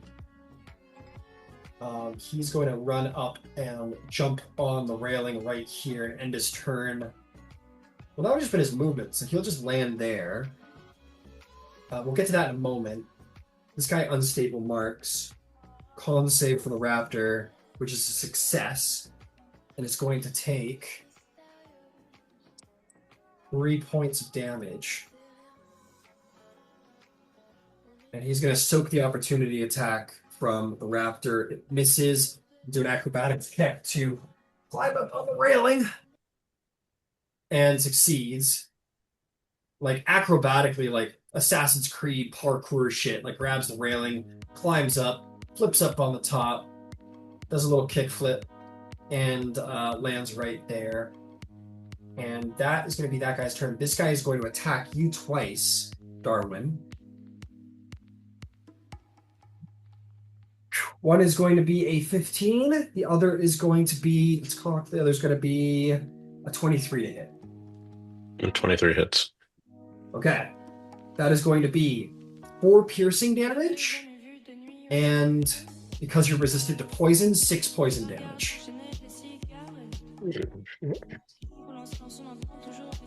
Alright, that's those guys. This guy over here is a little confused, but you can kind of see out of the darkness. We'll stick with this guy for the moment. Yeah, I guess he's gonna run over and he's gonna flank you, Gron. He's gonna take some shots at you. Okay. Is Gron within 30 feet of me? Let's find out. Sorry, brother. No. He is not. I'm sorry. Okay, no worries. I'll try and get closer soon, buddy. Got it. First one is going to miss, less than 10 to hit. The other one is going to be 22 to hit. That'll miss. That'll miss on a 22. Good God. But Yeah, you did that bait and switch, right? Bait and switch. My AC is a 28 right now. Beautiful. Just so we'll say you ran up, and in the moment, that is when you swapped with Smokey. And as he swings, he's just like distracted as like a fucking jungle cat appears in his periphery. He's like, and he swings wide, completely misses. Very good tactic, sir. This guy over here. Oh, Are we going after that pesky sorcerer shooting lightning out of the dark? He could go after someone you he know actually what? sees. You're bullying his. Yeah, he probably gets out of the dark as you can see. You're bullying the leader there, Gron. So yeah, I think he's going after you with a vengeance. In fact, he's gonna charge over 25 feet. But your AC is pretty fucking great right now. But I mean, he doesn't really know that technically. So he'll take 2 swings. No flank. They'll miss. Not even worth talking about. 12 at best. So and you're just doing this crazy maneuver where it looks like that's where you are, but you swing around and they swing in the opposite wrong places. Well done. Those are my Tar Cannon boys, bringing us to our Castellanters. This guy will roll stealth check from his position. He sort of stumbles over himself and fails to be stealthy. But he'll come out of the darkness and he's going to try and put down that. Well, you know what he does? He's going to try and help you, Darwin. He's going to jump up on this table. These girls are like, woo! As he gets up on the table, and he's going to shoot a short bow or a hand crossbow at those guys.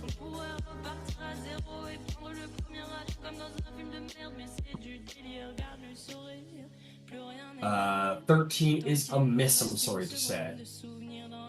He tries. This guy, where's the other one?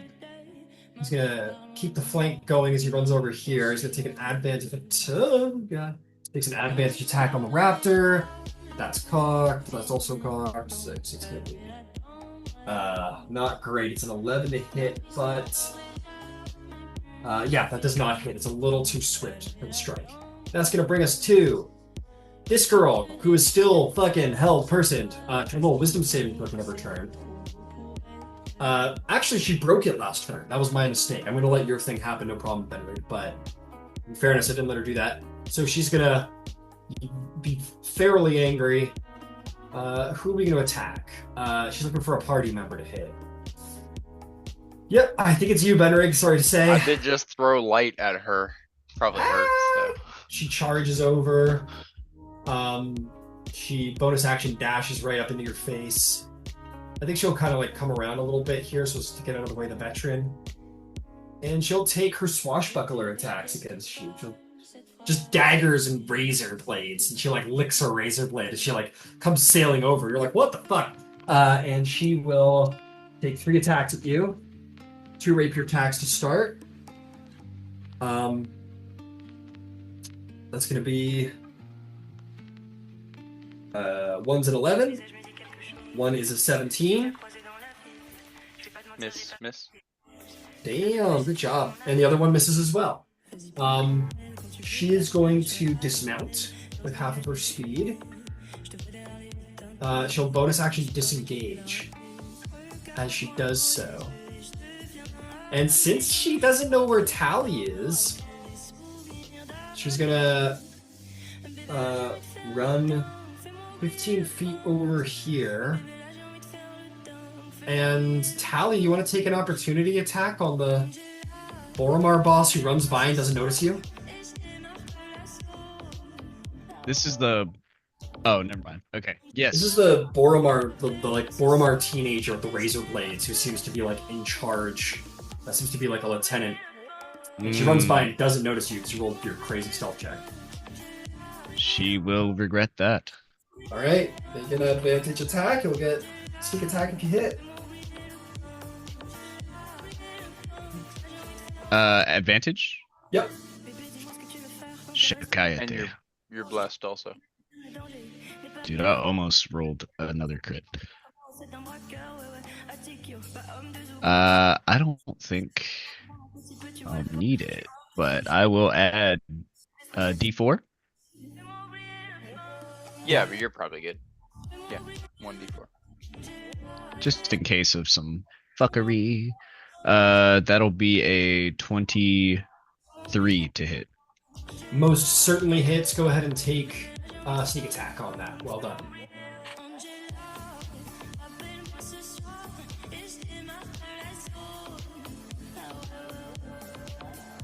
That'll be 16 damage. Ow. She gets slashed in the back, but she turns around. She goes, "Hey, you're sneaky." I like that. She turns around and basically has like a butcher knife and like a rusted dagger, and it's like, Oh, this bitch is crazy. oh, she's fucking, yeah, she's like 16, and 16-year-old teenage girls are not. Yeah, you're either awesome. pregnant or a murderer. Yeah. You're. That's exactly right. That's you need foul, to be man. careful in the company that you express that particular opinion, because Yeah. the murdered may be you. That's. Why do you think I said it? I gotta hope you're pregnant, because that means you're crazy if you're not. That's so terrible. But yeah, as he like slashes her as she's running away, he'll hit her with a leaving so soon. She goes, I kind of like older men. What? Your stealth is dropped. That's gonna bring us to Noska Urgray. I dropped a picture of him in the chat. This is the guy from the arena who lost an arm. I wonder how he lost that arm, being an aberrantly dragon mark individual. Wonder who did that, how that happened. He's just simply gonna, at this point, he is so hurt, he's just gonna disengage and he's gonna hop over the fucking bar and just like be over here. It's like, out of the way, bitch! As he sort of like pushes past the goblin bartender. Oh, the one that was talking to me? Yeah. And he's gonna run over here, and that's gonna be his turn. That's gonna bring us to Selena Dewdrop. Selena, the most vicious fairy in the mortal world. What do you do? And the sleepiest. And the sleepiest. So, where's the closest bad guy? There is a mean-looking raptor right here, but if you want her, that like Boromar teenager halfling with the razor blades is over there by Talenta, like 15 feet away. Oh, can I get a flank on either of them? You can get a flank on the crazy 16-year-old, yeah. Sure, let's stab children. 20 feet brings you into perfect stabbing range with her. I guess this would be bopping. Bopping range, my apologies. Bopping range. Take advantage, go for it. Yeah, let me just cave in a 16-year-old's brain cavity. Yeah. 26. That'll hit. You hit that teenager. That'll show her for going to the rave without permission.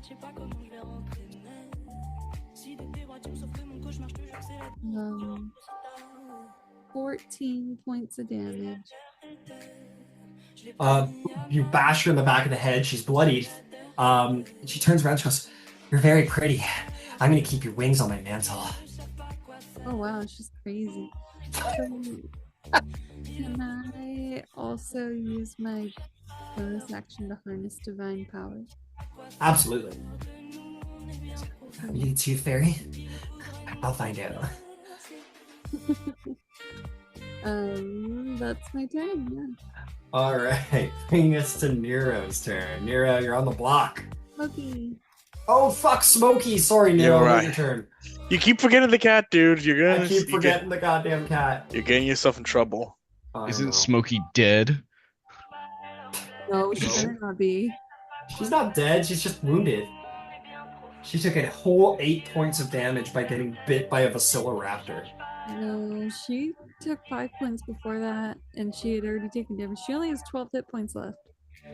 Oh, fuck. What did she do? She's like surrounded by a bunch of bad guys. Yeah, there's these guys. She has like 2 fucking dinosaurs bearing down on her. Oh man.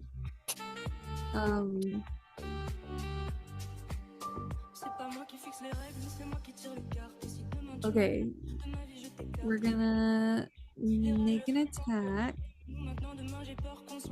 All right. I don't know, one of them. Which one looks more damage? Neither. But the one of them is mounted, and that guy's taking some damage. Oh no, he hasn't even. Never mind. So everyone she's confronting is like fresh. 2 raptors and one of them's a rider. Damn. Okay. So Yeah, well, just pick one. I don't care which one. All right. 21 to hit. That'll hit. Yay. That'll be 7 points of slashing damage. She slashes across his face. Perfect. And then she'll bonus action, nimble escape, and disengage. All right, and run away 50 feet. Yeah, she's gonna get out of there. Where's she running to? She's running to Selena. Sure, yeah. She runs across the dance floor. Everyone's like, yo, look, a cat. Perfect. That's her turn. All right, you're up to bat, Nero. Gron is quite surrounded by Tarkanan and Boromar raptors. It's not looking good over there. What do you do? Okay. Okay, how many of them are around him? There is 2 Tarkanan assassins, 2 Clawfoots, which are dinosaurs, and one of them has a Boromar rider. Okay, who's the most wounded out of them? Not one of them has been hurt at all. Not one? No. Okay, who looks the weakest? Probably the halfling. Okay, I'm gonna try aiming for the halfling then. Oh no, actually, my apologies. The halfling looks sturdier than the actual Clawfoots. So Okay, their the claw- maps look a little weak. Okay, well in that case, I'm gonna do the what I did before, and twin cast Chaos Bolt again Go for it. at the Clawfoots. All right. First one, if it will, does 21 hit Yep. for 8 damage, and that is thunder damage. All right. Hey, roll up, mate. Okay. Next one That will one is be bloodied now. 13 hits. That will hit. Roll some damage.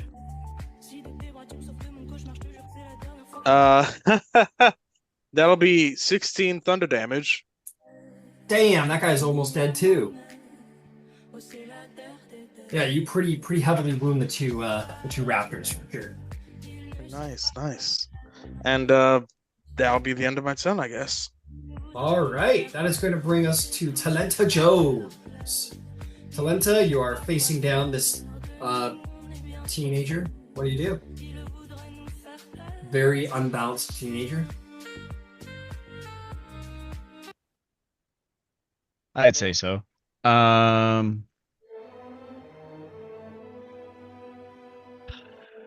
God, just be It's lucky. so you're good, you're man. not Like, right you're here right with me, there man. for the first time again. What do you mean? Ryan, just be lucky you're not 5 feet away from me, Okay. because it would get litty. Let's do a rapier attack at advantage. Go for it. Almost Not another crit. Ooh, double 8s. I will add a d4. Okay. That'll be 18. 18 hits. Roll some damage. Coolio. No. Thank you, Benrig. Oh, that's shite. I don't know where you found this fucking YouTube, as always. club music. That'll be 13 damage. All right, 13 damage. You slash her. She goes, I just wanted to go to the dance! Why don't you love me? What is your name? Bitch, you need to be put down. She starts crying horribly, like sobbing. I like look past at Selena, like Is there a bonus action or movement? I will bonus action disengage. You try and run away from this hoe. Yes. Alright, where are you going?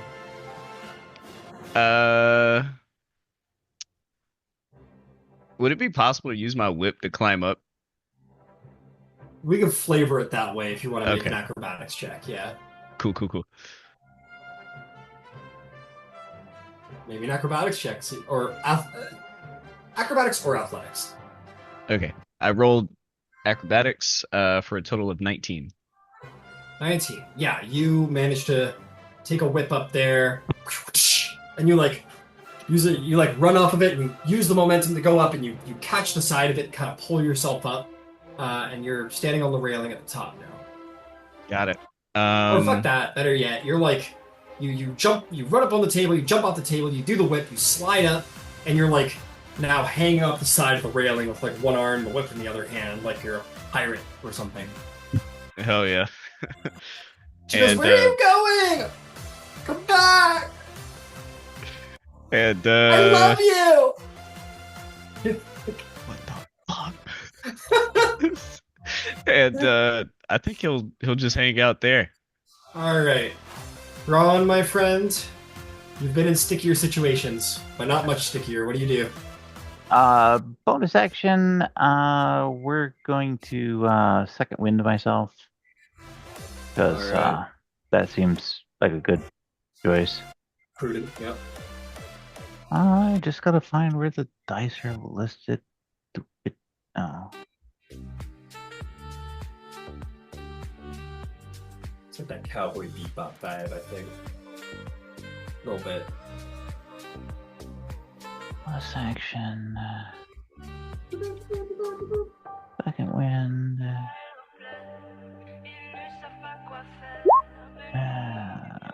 I'll put 13 back on.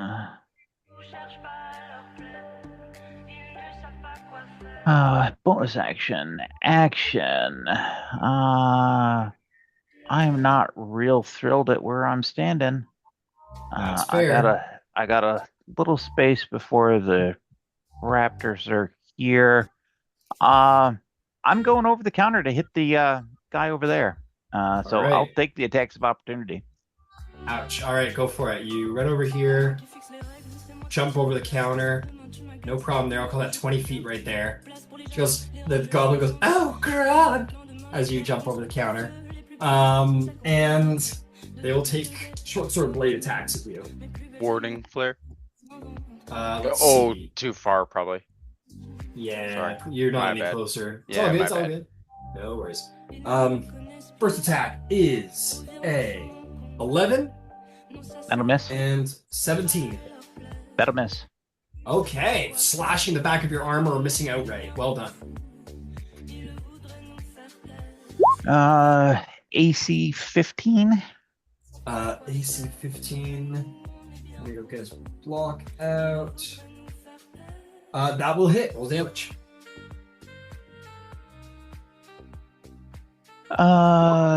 That'll be 9 points. DC 13 con save. Nope, you kill him. How do you kill him? Just axe to the head. Just He, like, open it like a melon. Yeah, he stumbles over. He's like pulling levers on his crossbow arm, running down the bar. He hears you coming. He swings around to try and shoot you, but before his hand gets in the way, you just club him in the head. His arm goes limp, and he falls off the end of your axe, dead. Good. And I will turn and I will look at the remaining assassins and go, "And what would you like?" Yeah, that's a good inspiration. That's funny. Well, now I think kind of perfectly, Gron. You ran away, but now these two natural enemies are staring each other down. So maybe you're target number one in this very moment. Well done. That'll bring us to you, Darwin. Darwin, you've got problems of your own. House Star Cannon is here. What do you want to do? Muted.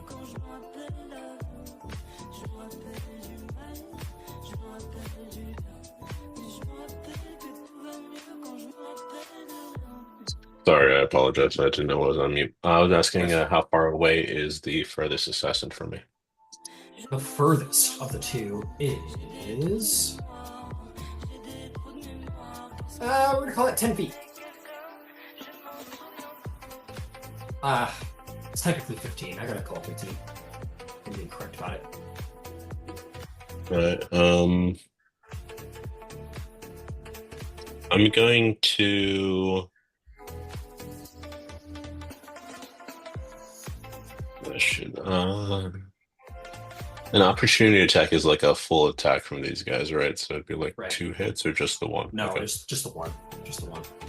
Oh, okay. Then I'll move to kind of like the midpoint in between them. So go towards my cannon. All right.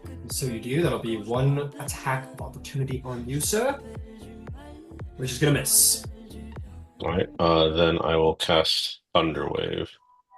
Thunderwave. So you're only hitting the one guy? It's a 15-foot cube around me. Well, it doesn't come. It's not around you. It comes from you. So. Oh yeah, that's right. The cubes. Yeah, that's right. Yeah. Okay. And regardless, it wouldn't be able to get both of them, right? Like that's actually 20 feet. So this is 15 right here. Oh, okay. Yeah, I'll push or. But my cannon would be hit if I aim towards the furthest guy. Correct. Yeah. Uh, You could pre-move your cannon out of the way if you wanted to. Yeah, I'll move my cannon towards the guy in blue while firing the Thunderwave to the guy in red, and then my cannon will fire at the blue guy. Got it. There would be an opportunity attack with your cannon, as it is a creature. There's a 15 hit. So I can just pull with the block.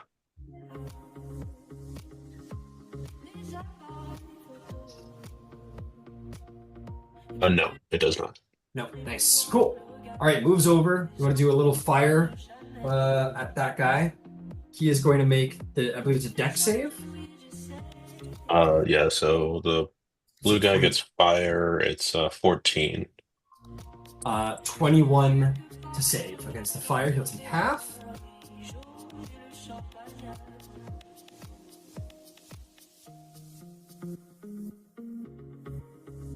Or so 2. All right, 2 fire damage on that guy. Oh wait, don't I get Oh wait, no, that's different. Never mind. And the Thunderwave guy rolls a 12 on his con save.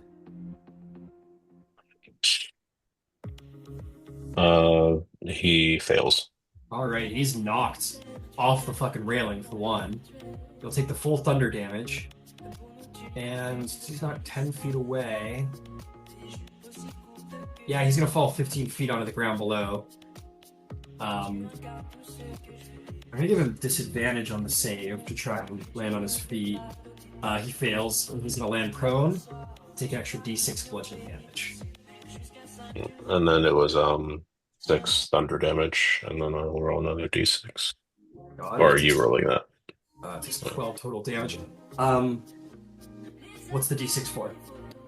Sorry, I thought you said the extra d6 bludgeoning damage. And... Yeah, I got that one. Yeah, so he's not bad. Yeah, you knocked him off too. It's gonna take him a minute to get back up. All right, well done, Darwin. At this point, I'm gonna call it.